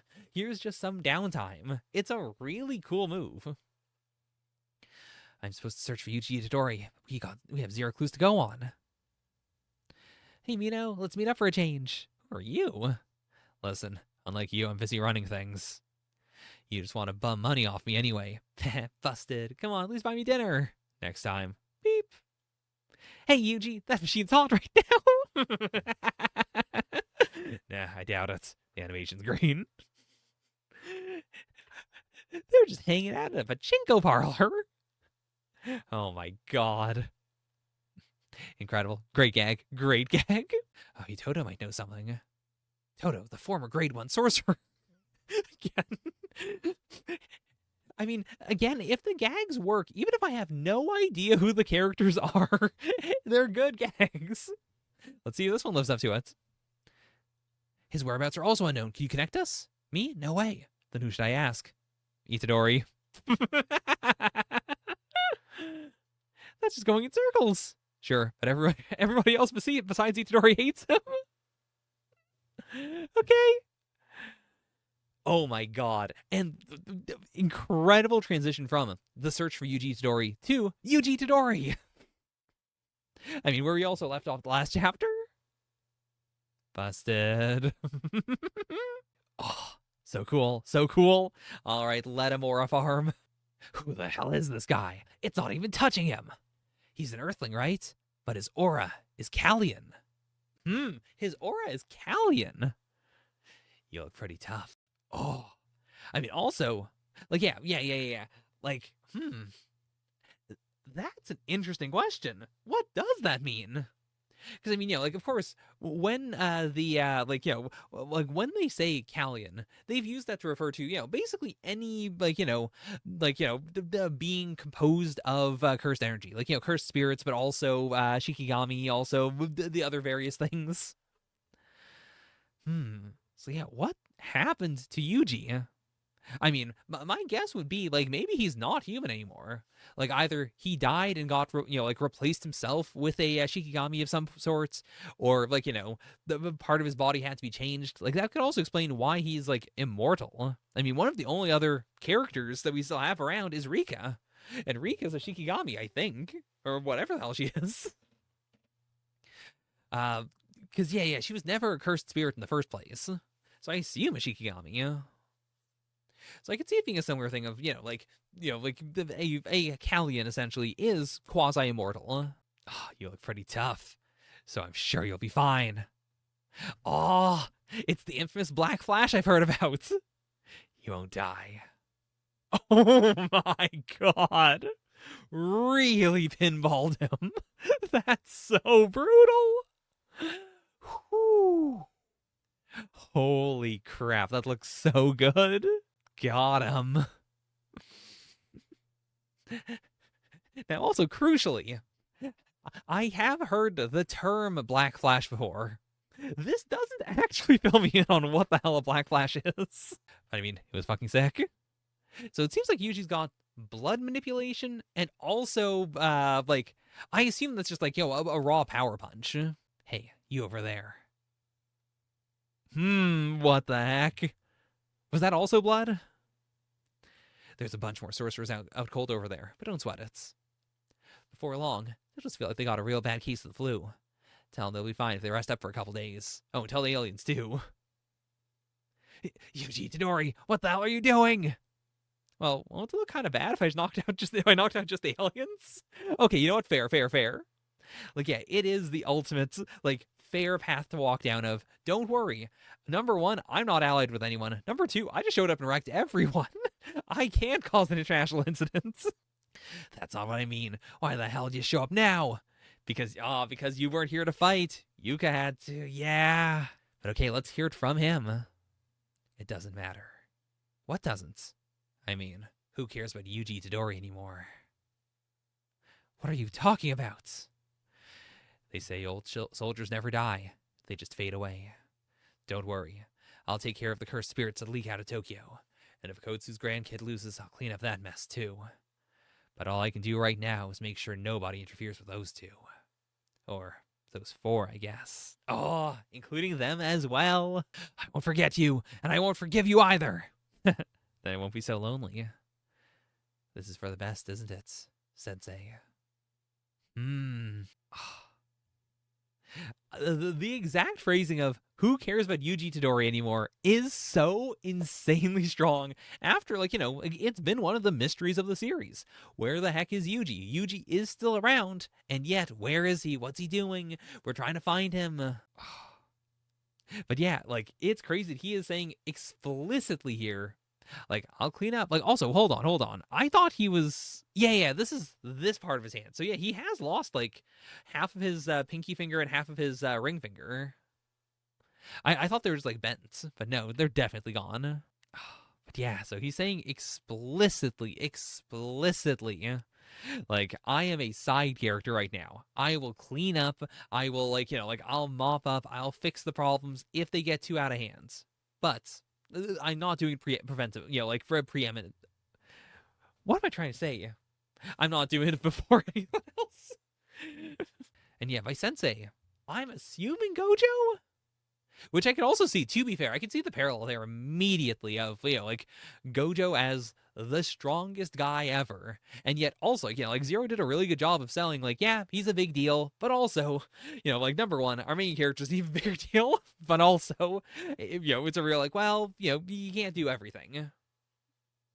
So I can see why, like, Yuji being the ultimate super based immortal guy is also like, yeah, this doesn't feel good, actually. Yeah, I am also now the really strong guy who is, going to be on the sideline while, the people who actually have potential do their thing. It's the classic Bleach thing of, like, once you are the Giga Chad, once you're at the top, you don't have potential anymore. Like, at that point, you're just, fighting for your own high score. You are not actually leveling up, which feels a lot like Dabra's whole deal as well.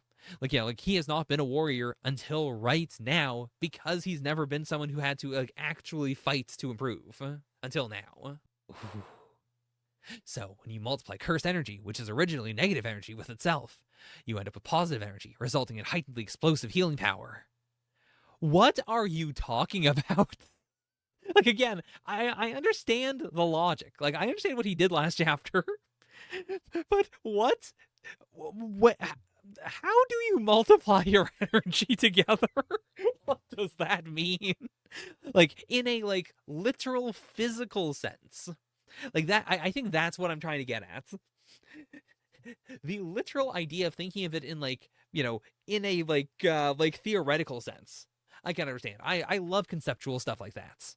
But if I'm imagining in the same way that, like with various magic systems, like, you push energy out of your body and that, like, turns into a fire or turns into electricity or, like, whatever, like, I can understand the flow of energy within a body and, like, like in an imagination sense.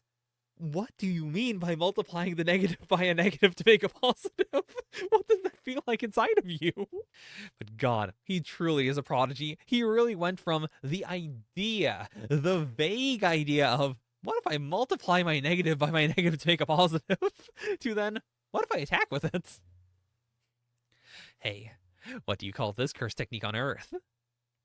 With his new cursed technique reversal, Dabra has once again seized a chance at victory against Maharaga with his own hand. This time, I definitely have to defeat him in one hit before he can adapt. But how do I do it? God, I mean, that's also so cool. I mean, presumably, I don't know if anyone's done it before. It seems like, the vibe of all this, plus, when I was doing the stream, the vibe of the chat as well was really, no one's ever beaten this guy. But I mean, Davra's full of surprises. If anyone could do it, it might just be him. Meanwhile, God, Rika's so fucking cool. Rika. Sure, why not? Personally, I like a little nastiness. What did he tell her to do? What? Okay. I mean, yeah, I guess they have, I guess this is how Tsurugi also gets to, to put something in here. We're back to a sword fight. Did that come from the shadows? What the hell is that katana? Just swing it as hard as you can. I'll give you the strength. Okay. Oh my God. Cursed spirit. I mean, yeah, how do you deal with that? Oh, wait a minute. Did he summon them, or is he about to kill them? They've started a mass exodus because they're afraid of Dabra. No, stay away. Okay, I see. Ah, jeez. They did a very crappy job of guiding him. Bet they underestimated the amount of curses that multiplied without the great purification. Guess I can't blame him since it's never happened before. Dismantle. Okay, oh my God. So it is like the combo of the slash that's gonna kill a bunch of them, and also Yuji in a slightly different location, also simultaneously killing a ton of them. Ooh, boy, oh, this is gonna be bad. Oh boy, the Romelians are gonna fucking lose their minds over this one. Oh boy. Yeah. Oh. I mean, I was thinking of just the, the international incident thing, but right. Like, specifically, this is bad in a fight. Like, one death is enough, to make you cry and to nearly risk your life. This is so many deaths. The psychic damage has got to be ridiculous. Ooh, got him. Oh, I mean, it's a real villain move. It's an unbelievably villainous fighting style to be like, haha, now that you're feeling, direct sympathetic pain for the innocents that I am killing, now you're weak and I can land some hits on you. That's really messed up. That's unbelievably messed up. Tsurugi, bring it on. We gotta settle this right now. Thanks, Rika. Okay, no Rika. He released the transformation. The cursed energy is fading. Why? Or is it just that, she's out of juice? The binding vow to release his power made him even faster. Okay. Oh my god, that's so peak. I mean, number one, of course, the final panel being no U-turn. The no U-turn covered in the blood of Remelian. It's an immediate, whether or not he killed Maru here. Number one, he might have just killed Maru. If he didn't kill Maru, this is still a hard, no U-turn. There's no coming back from this. But also, unbelievably cool to be like, hey, my whole deal is I don't have cursed energy, but I've sacrificed it in order to become super strong. I now have an unbelievable amount of cursed energy from Rika. What if I sacrifice that as well to become stronger? That's actually such a cool 2-stage power-up. Unbelievably badass. Holy shit. Incredible chapter. Truly incredible chapter. That's Modulo, baby. But yeah, fantastic. We covered all 3 of our running plots right now. We touched all of them. We moved them all forward. They were all super cool, super interesting. The 4 coma also really helped break things up. I can't get over how fucking good Modulo is. It's ridiculous. It's absurdly good. To a degree that feels wrong. How can you be this good so consistently? God, I'm so glad I picked it up. Thank you, Kasai, specifically. Holy shit. I mean, I don't have anything of value to say at the end, besides, where do we go from here? Because also, I still think the potential theory of let's let everyone, settle here in Tokyo. They can live with the cursed spirits and all that. Maybe that's chill. We did kill an absurd number of cursed spirits here. We did do the equivalent of dropping 2 bombs on Tokyo. It's gonna be real tough to... I mean, again, there's no U-turn. But what does no U-turn mean here? It really does feel like there's no way to have a peaceful ending now. I think, I still want to have hope. I'm still gonna say that we find a way to broker peace, but I don't know. I really don't know at this point. I think we really donked it up. Or rather, again, through the tensions between both sides. It's not that humans specifically went out of their way to mess this up. It's that, given the circumstances, for the sake of survival, things are only getting worse and worse and worse. Oh my god. Because, yeah, I mean, between all the Callians being killed and also Maru maybe dying, also Cross maybe dying. Oh boy, oh fuck, oh boy, oh fuck. We might be giga screwed. Not to mention, however the Dabura fight goes, it's gonna be heartbreaking. If Yuka dies, if Maharaka gets destroyed and Yuka dies, there's no way we as the audience and also humanity can forgive Dabura. Not to mention, he's going to be so much more powerful after this. But if Dabura dies, there's no way we can coexist with the Remelians. Because we destroyed the only person who could guarantee, survival for them. And depending on how this fight goes, we might also kill the 2 people who are the reason why they have a spacecraft at all. I mean, they might also have to just, land because, I don't know if, is it self-sustaining?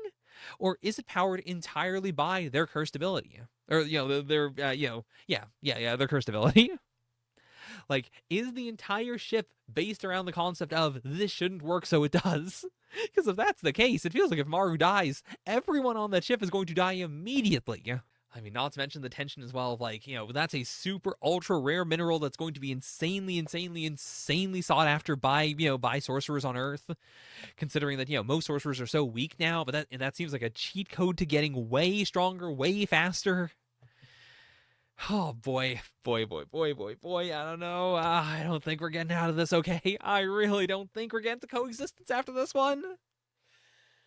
That's Modulo. Okay, with that, we gotta move on. Next up, One Piece, Chapter 1172. The Elbaf I Dreamed of. Reader requests, Swans helping themselves to Bon Clay's makeup by Pizza Maru. Sorry, Modulo was rough. Modulo was real rough this week, positive. Oh, did I rank it? If I didn't, jeez, where do I put it? You're right, I didn't rank it. Oh, Modulo was so good, but Samurai was so good, but Ichi was also so good. Underdoctor was also fantastic, but it wasn't as good as these two. It wasn't as good as these three, rather. Oh, this is so mean. This is so fucking mean. Why do I have to do this every week? Oh, I really liked the Ichi chapter so much. Oh, man.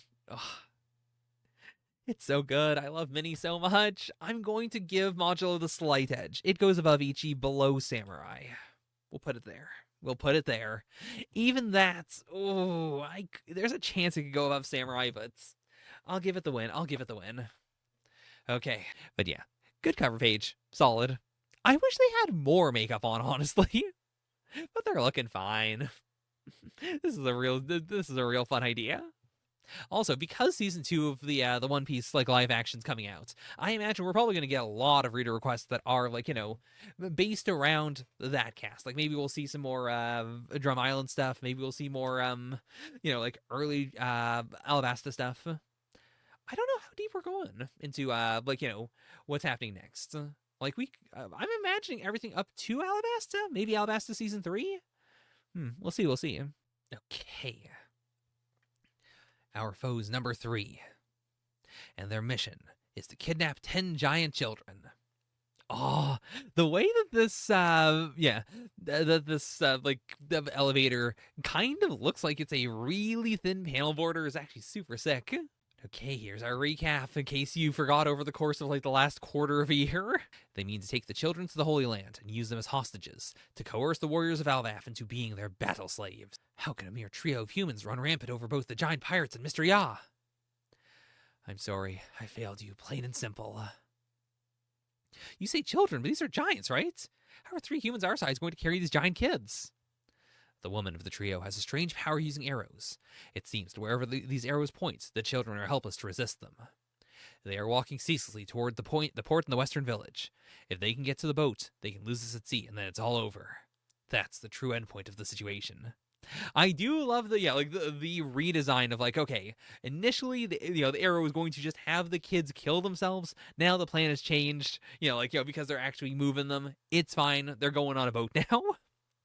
Like they're also not being like teleported off. It's so rare that we do something like this in One Piece. Like this is a full recap of like, here's everyone, here's the powers, here's the situation. I mean, this is one where like I've wrapped my brain around it pretty well, but I'm for a lot of other arcs, especially like Dressrosa, I would have killed for something like this. Because yeah, can't take back the children because one of them is Summers. A man with the powers of the thorn fruits. As the Thorn Man, he makes free use of vicious, spiky vines. He can make them invisible too, and has wrapped them around the children. Yeah. On top of that, the final memory of the member of the trio is most likely manifesting nightmares as real creatures. The children's greatest fears have come to life to prevent any attempt to save them. The irony is, the children are simply walking in a line in broad daylight, but we're unable to do a thing to help them, all due to the game created by 3 powers working together. That's also a cool way of putting it. Like, it is a game in a sense. Like, they've chained their powers together to create a situation that's, like, almost unbeatable. And, yeah, how do I put it? It feels... I don't see a connection between that and the reverse eye powers, but it feels like, like there's a connection there. Like, I feel there's also like a thematic connection, between the fact that also, when Straw Hats came to Elbaf, we were in a village that was like, a Lego village because it was, of course we were, they were all kidnapped. There's like this like underlying game, the play vibe to it all. Oh, you say they're immortal, but there has to be a way to stop them, like trapping them in something, or crushing them, or eating them. I mean, yeah, we haven't tried that, to be fair. Like, it feels a little bit like the fight with Kaido and Big Mom, where we had the layer of like, okay, in addition to their hockey, they both also have like literally just like skin so strong that you can't do anything about it. So we need to have a bunch of different ways in which every character who is going to fight them, is going to actually do something of consequence. Like, this is the reverse of, like, we're not just fighting guys who are unbreakable. We're fighting people who are very breakable, but they'll just come back infinitely as far as we can tell. And the only thing that stops it is maybe advanced, Conqueror's Hockey. But even then, it says a lot that, that Scoffer hit, hit Summers with enough Conqueror's Hockey to, for him to believe, like, 100%, this guy has to be dead. This is a kill shot. And it didn't actually kill him. Like, how much more do you need? Okay, chunk. Huh? Ah, the flipped giants, I assume? No, just the Nightmare Dragon thingy. Oh, yeah, we've also got this guy. I assume that's like, a raider. That's not one of the Draugr. It's beyond anything I imagined. There are no limit to these nightmare monsters. Look over there. Is that the Great Eric? God, this is so sick. This is so cool. This is just a Cyclops with a boxing glove. I guess, yeah, it's like a club, and I suppose that's supposed to just be a hand. Got an evil Nika over here. Again, like playing into like the second world Nika, the like, is Nika a destroyer? That's just a ghost, actually. That's not a Draugr. Was this a Draugr? I forget what the Draugr looked like, actually. Maybe these are supposed to be Draugr. That's just a cat. Dory and Brogy's crew are on board, but the monsters downed the ship as they fought back. Okay. Hey, it's Kashi. Okay, it's hard to believe. I'll try to explain. I mean, yeah, I guess that's also why we did the recap already of like, no, listen, there's so much more to recap. This is already one of the most insane arcs in the entire series in terms of like the layers to which Elbaf is gigafucked. Like, there has not been a place in One Piece that is more screwed than Elbaf is. And that's crazy. We've been in so many places that were so screwed, but I don't think there's been a single place with this many calamities all hitting it all at the same time. I mean, this isn't even going into the fact that, they don't have a library anymore, they don't have a school anymore. Those have been annihilated. Yeah, Captain Zori and Brogy are gonna kill Chief Jarl. You have to stop them. Everyone's gone completely mad. What about the children, Kashi? Ripley's got a group chasing after them, but we haven't had any word about success or not. They should have reached the port by now. Oh, and you, Roto. What about me? Bjorn's there. I have to go. My brother's one of the hostages.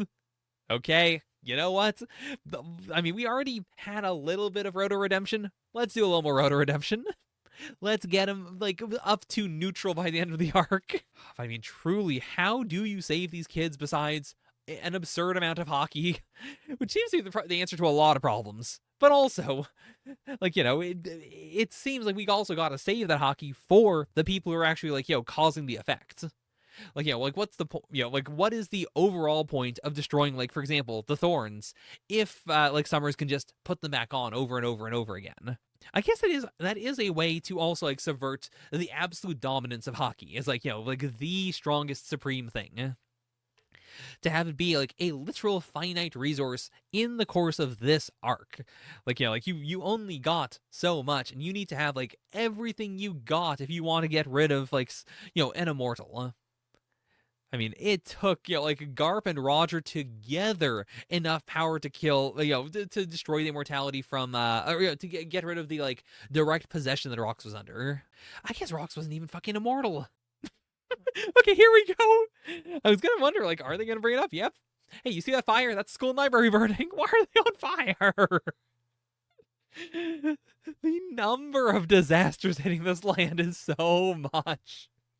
I mean, it is Elbaf. It's Fable backwards. This is nothing if not a true, like, fairy tale level of awful shit happening.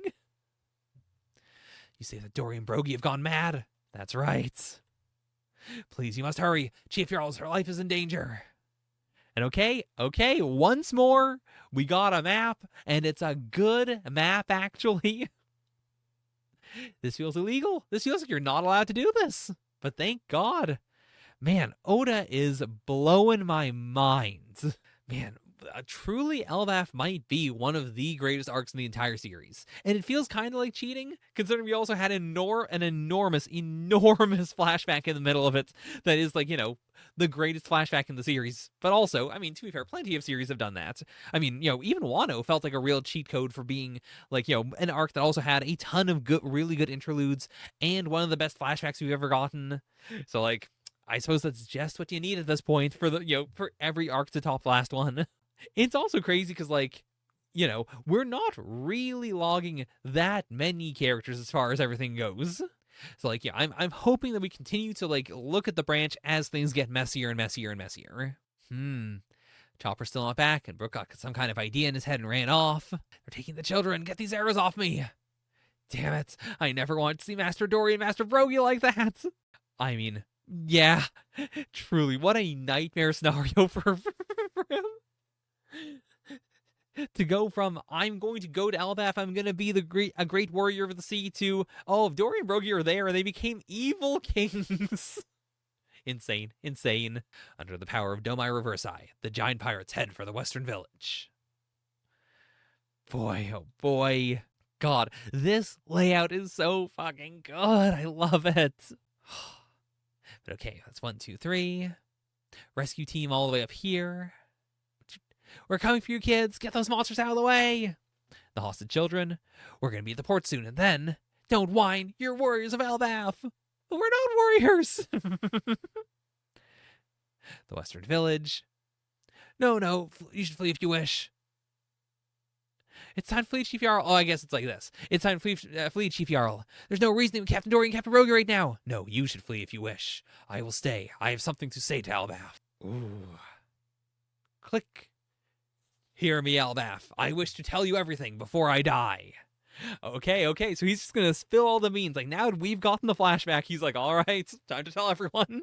Our old liege, wise King Harold, wished to bring Elbaf into the world governments, so that we might coexist with the rest of the worlds. But on that fateful day, 14 years ago, he was betrayed and denied his wish. God. I mean, truly, so much of why this arc is so messed up, it, you know, comes down to the secrets. Like, I understand why they wanted to let the peace stand, why they wanted to let Harold's, like, you know, legacy be strong. But I really respect the chief for just going for this now. Like, it might be a little too late, but, I mean, it's better than ever. I witnessed a demon slaughter Harold and the rest of his soldiers. Harold resisted bending the knee and handing over Elbaf to the demon. He fought, and he died. And yeah, I thought Loki killed the king. But, I mean, this is also a half-truth. To be fair, it's a half-truth. We're not saying specifically how bad it was. We're not saying this was Harold, but it is the emotional truth. You know, like, ultimately, Harold was possessed by a demon. You know, he was turning into a demon. He was being controlled. Like, it is the clearest way to tell everyone in Elbaf what they actually need to understand. You know, the actual objective truth would be too messy for, you know, to be able to tell everyone and to have them, like, properly understand. If the people learned the truth, they would rise up in vengeance and become the warfaring nation that Harold did not desire. So I held my silence. Loki, meanwhile, bore the rage of the nation upon his back and took to the sea. He may be a tactless man, but Loki is innocent. A bit inaccurate, but nice turn of phrase. Nicer than he deserves. But okay, I mean, this is also what Jarl wanted in the end. I mean, yeah, he said as he was dying, let him know I turned into a demon, let him know I was bad, let him know that you were a hero for killing me. I mean, it's also crushing, I imagine, for Loki to hear this, to know that the entire country is going to know, like, oh, Loki's a hero when he wanted to be hated. Like, it's the only thing that made it all make sense to him. It's, it is the classic, like survivor's guilt thing of wanting to be punished, wanting things to be set right by, by having yourself, take the blame, take the hurts. But today, god damn, why is he always so hot? Oh, I hate it. I am a weak person. I am an extremely weak person. I look at Killingham and I go, God damn it, you're so hot. But today, it seems that though they had given up initially, they once again require our massive power. And thus, 3 demons have come back in an attempt to take over our country. I could take a nap and still complete the mission at this point. I mean, I do love that of the 3, number 1, they're all pretty hot. Like, let's be clear about this. They're all really hot. Even Summers, who is the worst guy in the world. I mean, being a good person and being hot are not the same thing. Let me get this clear. Summers is extremely my type, but he's also the most repulsive person I've ever seen. But, like, it's crazy that these 2 are the ones where you look at them. Like, especially, oh, fuck, what's her name again? God damn it. But the most clearly a demon, clearly possessed right now even. And yet, of the 3 of them, like, even Killingham is a really unbelievably bad person, but, like, Summers is the worst. He's the one who looks the least demonic, and he is undoubtedly the most demonic of the 3. I suppose he looks the most military of the 3, which I think you could make a correlation there. Listen up, you devils. If you spare the children's lives, we will freely give up our culture and history. But if you think you've broken our spirit, you are sorely mistaken. Do not expect Harold's patience from us. Oh, that's so sick. That's so striking, because it is also not walking it back. It is saying specifically, yes, we will trade our culture and our heritage for these 10 children. Like, the children themselves made that choice. I guess no, it wasn't. It was the flip side. It was the real, like, no, we will sacrifice ourselves to save all of Elbaf. And it was Elbaf who said in return, no, we'll sacrifice our history for you.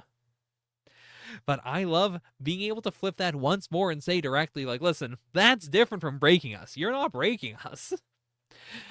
Harold was an unbelievably nice guy. We're not that nice.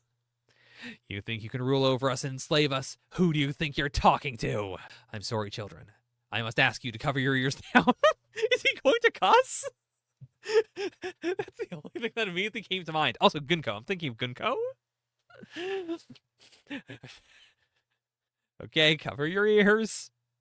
That's right, Jarl, you tell him. The Elbaf I dreamed of doesn't bow to anyone. Usopp, you shut the fuck up. Usopp, you better not end this arc going, I'm a great warrior of the sea. This motherfucker hasn't done anything. He has lost aura every single chapter since Whole Cake Island. He's such a bum. If the world is destined to be split in 2, as the Harley's prophecy suggests, then Elbaf shall be an enemy to the world government.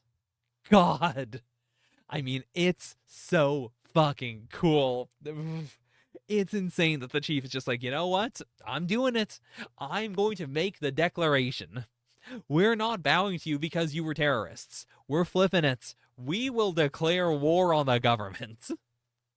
Did you think the thorns, reversi, and illusions would cause us to submit to your yoke? Hell yeah. 3 centuries ago, he was the strongest man on the sea. Man, are we gonna get the Chief Jarl flashback? We might. Maybe not in Elbaf, but I think we genuinely might. We will never give in to your rule. Am I wrong, all you proud warriors of Elbaf? You're damn right, Chief Jarl. Ah, the Elbaf I love is back! Fine, just think of a way to undo those arrows. Protect the peace that Harold envisioned. Ooh. And okay, yeah, watch out they don't trap you between them. I mean, yeah, I guess you can really only attack them on the sides. You go in the middle and, we're getting like a flip Zoro. But yeah, I think the move is either attack the ends or, I mean, this is Zoro. He might just do a flying slash. The move might just be flying slash, hit all of them equally. But I mean, there's no ultimate win con unless we can unflip them, and we'd have no idea how to do that. My only guess is the Luffy and Bonnie. I don't think I brought this up. I know I initially brought up the question of like, well, we could do like a Nika flip. Like, like Nika is pure white, or rather, like, Luffy in Gear 5 is pure white. It wasn't until I saw the anime, like specifically Bonnie in the anime, and I was like, oh yeah, when she becomes Nika like, she also goes pure white. She could be the second piece if we do a Domai reverse high flip once more. But that would be so hyper specific. Like, surely there's another way to do this. The only other thing I could think of would be, like, the Gum Gum Hammer? Like, when, like, Luffy inflating his, like, the forearm? If he does 2 of those and then, like, stretches them to either side of a line of giants, he smashes them. That's also 2 white pieces on either side of the line. That said, that does imply that, like... How do I put this? It would have to imply that the Domai Reverse Eye works on a a fairness rule of, if you do this, then the magic dissipates. Because like, there's no way that Luffy has a Gamu Gamu no Domai Reverse Eye. But again, if we're bringing up like game stuff, I could see it.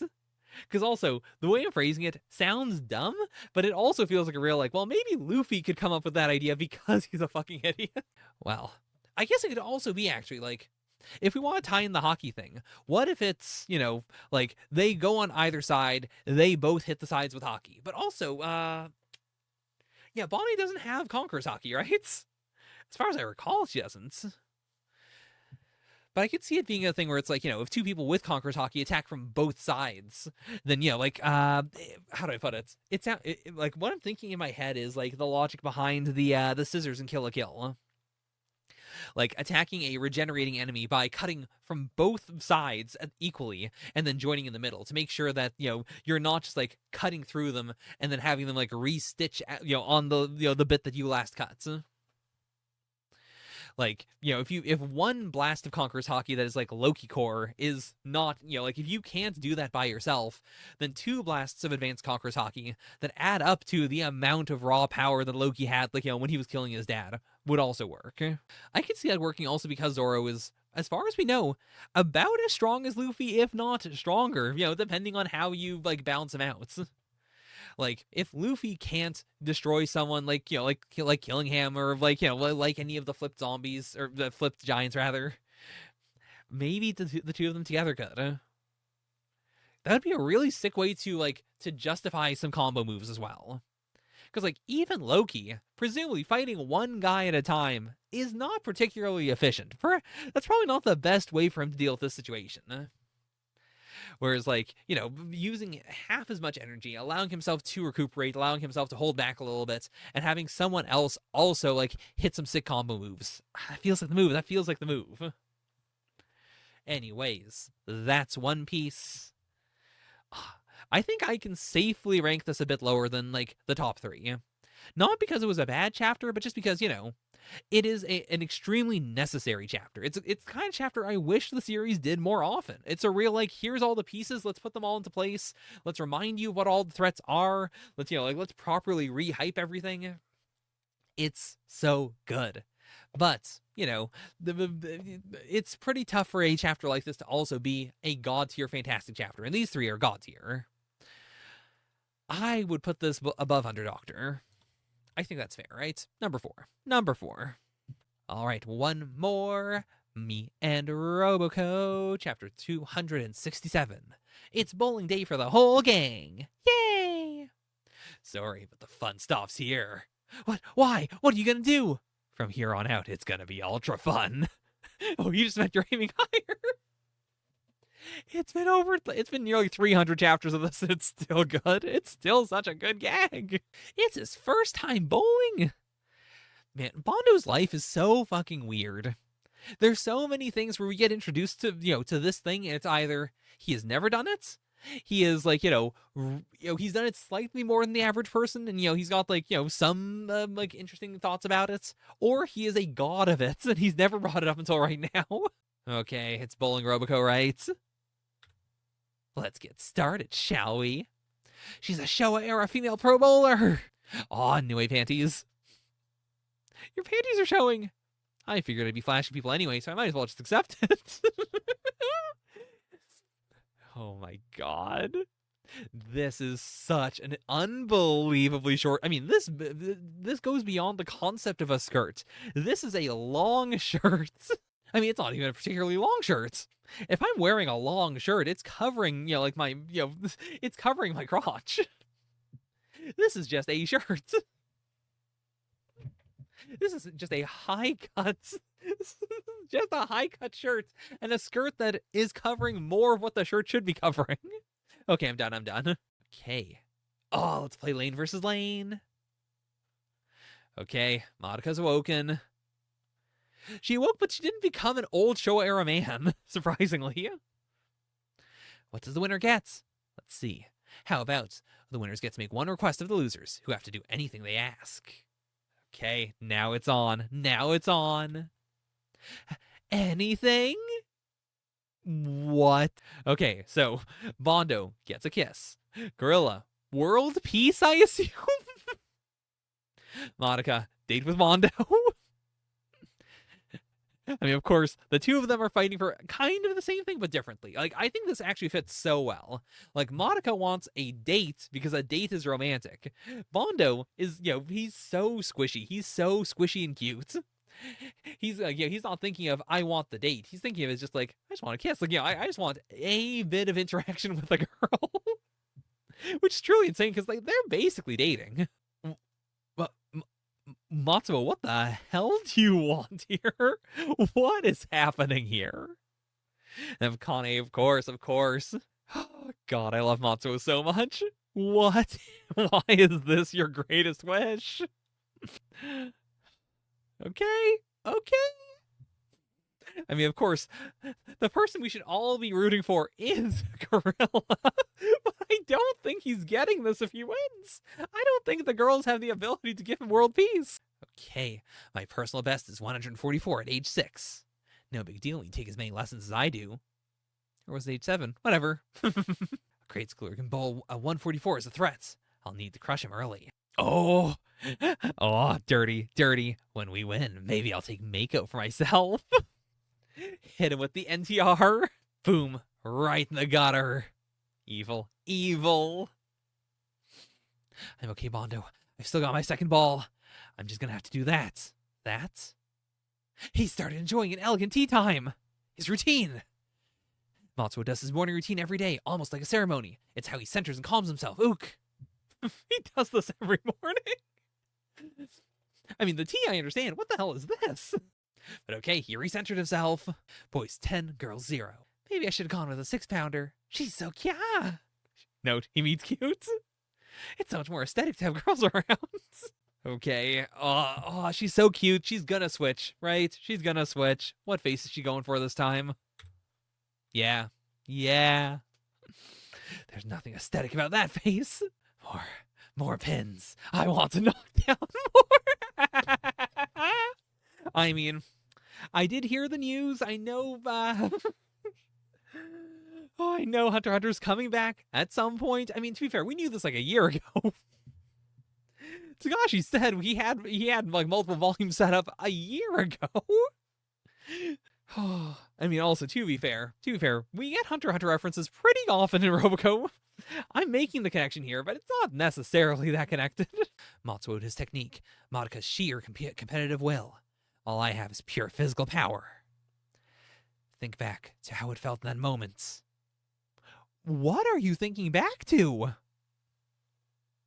Also, going for a 16-pounder is crazy. I don't know what weight I go with my balls. I'm gonna be honest, I don't know if I've been to a place that had like, yeah, they definitely have numbers on the balls. I've never thought about it. Whatever the default is, I guess. I'm not particularly strong, so I don't think it would have helped. Look at that velocity. Strike. I mean, everyone can basically bowl a perfect game, so far, I don't know if we can really win. Uka nailed it. His bottoms are gone. How? How? Don't get so hard you tear your clothes off. Okay, everybody's so good at this. I'm not really the athletic type, but I can't let our team down. We're gonna win, and I'm gonna make Gotchi Princess carry me. Hell yeah, hell yeah. Akane, I heard bowling was originally a ceremony to banish evil spirits. Oh, okay. I mean, she messed up, but it's gonna tap into her, like, her occult thing. Hmm? That's not a bowling ball, it's a crystal ball? What? Okay. I mean, also, she had the crystal ball. Like, it's drawn the same way. She was going to use a crystal ball before anything. I thought they were going to, like, pilot it out of the gutter. Nope. Unrelated. Also, what the hell is written here? I assume that's written in the Hunter x Hunter language. It looks like it, at the very least. That's not even bowling anymore. Bondo said it was his first time. Is he going to be okay? Bondo's got genius-level talent at having fun. He'll come through for us. Nah, damn it. Okay. Oh no, his shoulder's gone. I picked a heavier ball because I wanted to look cool. Aw, you dumbass. Yeah, he did get an 11-pound ball. That's crazy. What are you thinking? You gotta know your limits. All right, time for the headliner. I brought my own ball, and she's a beaut. Okay, it's Roboco's head. It's Roboco's head. Her head is 16 pounds. That feels way too much. Oh, but I mean, as of course the manga adaptation of Battle Royale once told me, a human head and a bowling ball are roughly the same weight. Which, again, to be fair, now that I know that bowling balls have different weights, I don't know what the fuck that means. Roboco's head weighs between 7 and 8 kilograms. It is roughly the weight of a ball a male pro bowler would use, or perhaps a bit more. Okay. I guess, yeah, 16 pounds is 7 to 8 kilograms. Also, is this a Hunter x Hunter reference? I feel like it is. I mean, first of all, the art style.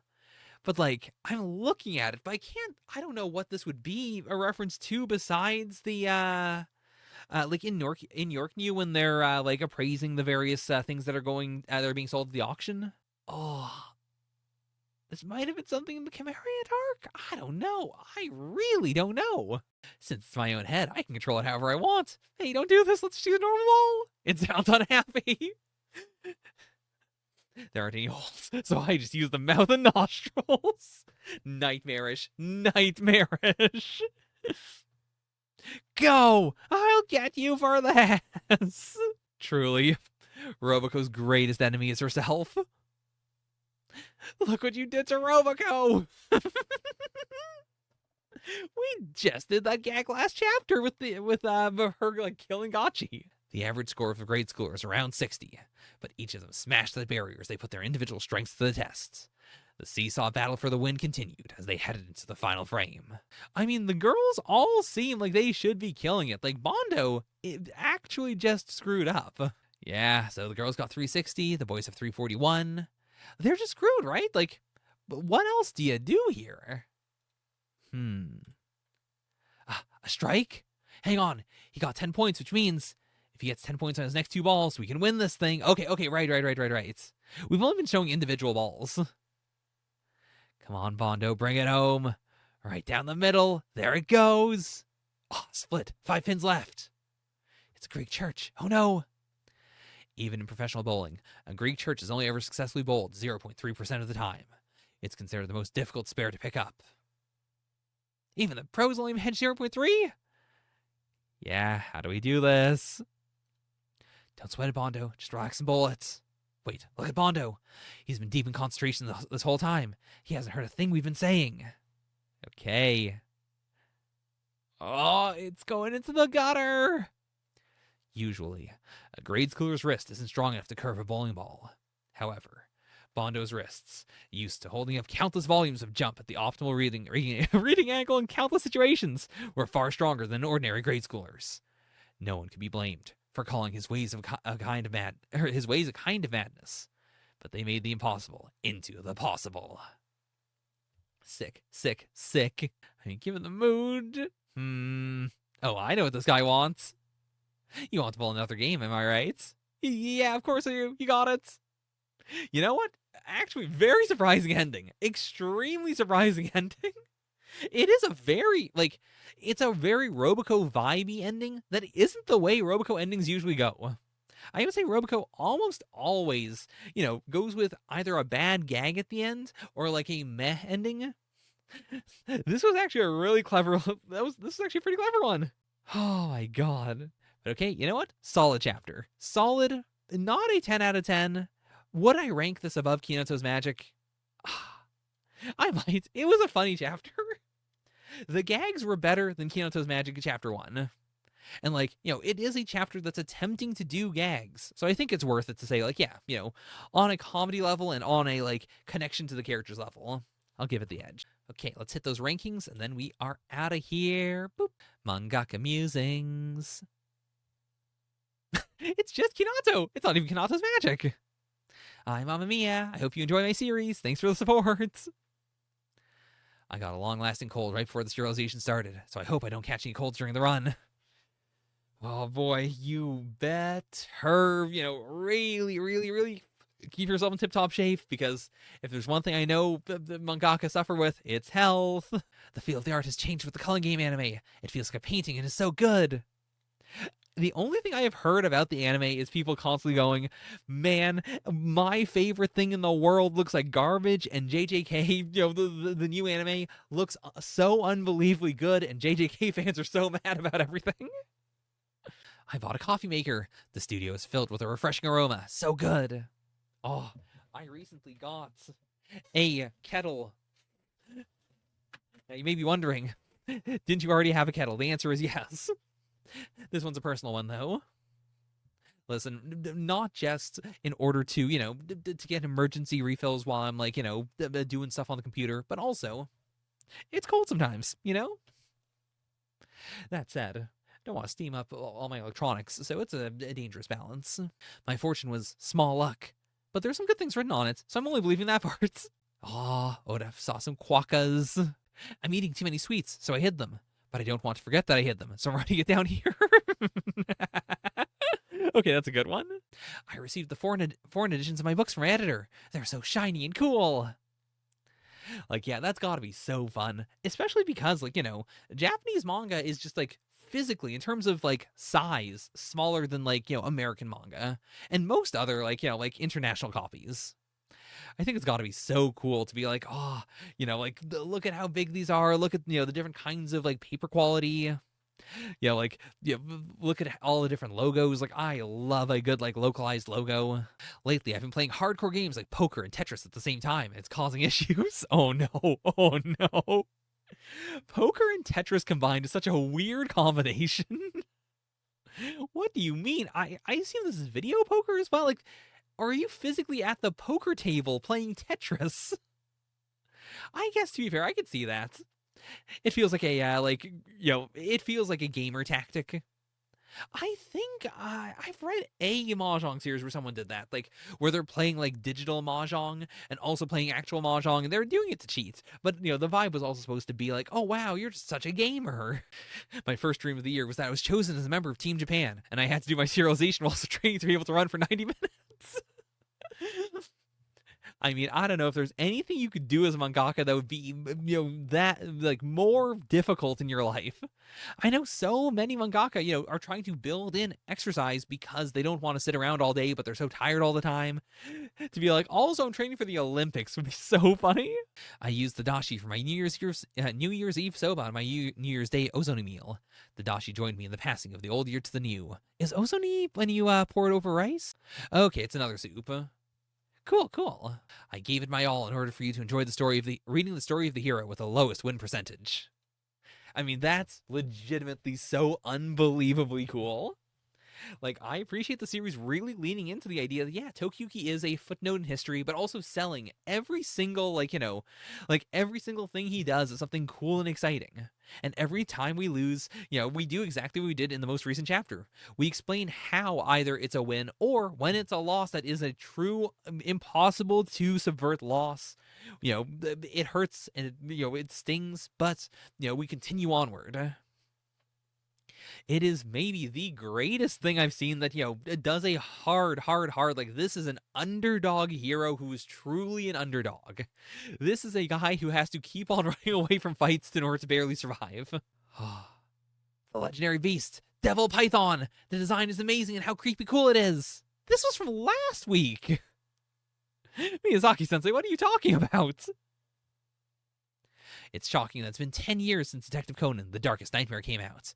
I almost got spoiled and had to clear my mind to stay mentally calm. Okay. That's Weekly Shonen Jump for the week of January the 1st, 2026. I have once again... when this comes out, I did multiple recordings. I've stitched them all together. I'm once again behind, but it's fine. We will adapt. We will endure. Thank you guys for continuing to put up with my channel. Put up with, at the very least. Thank you guys so much. Until then, bye for now. Yan yan.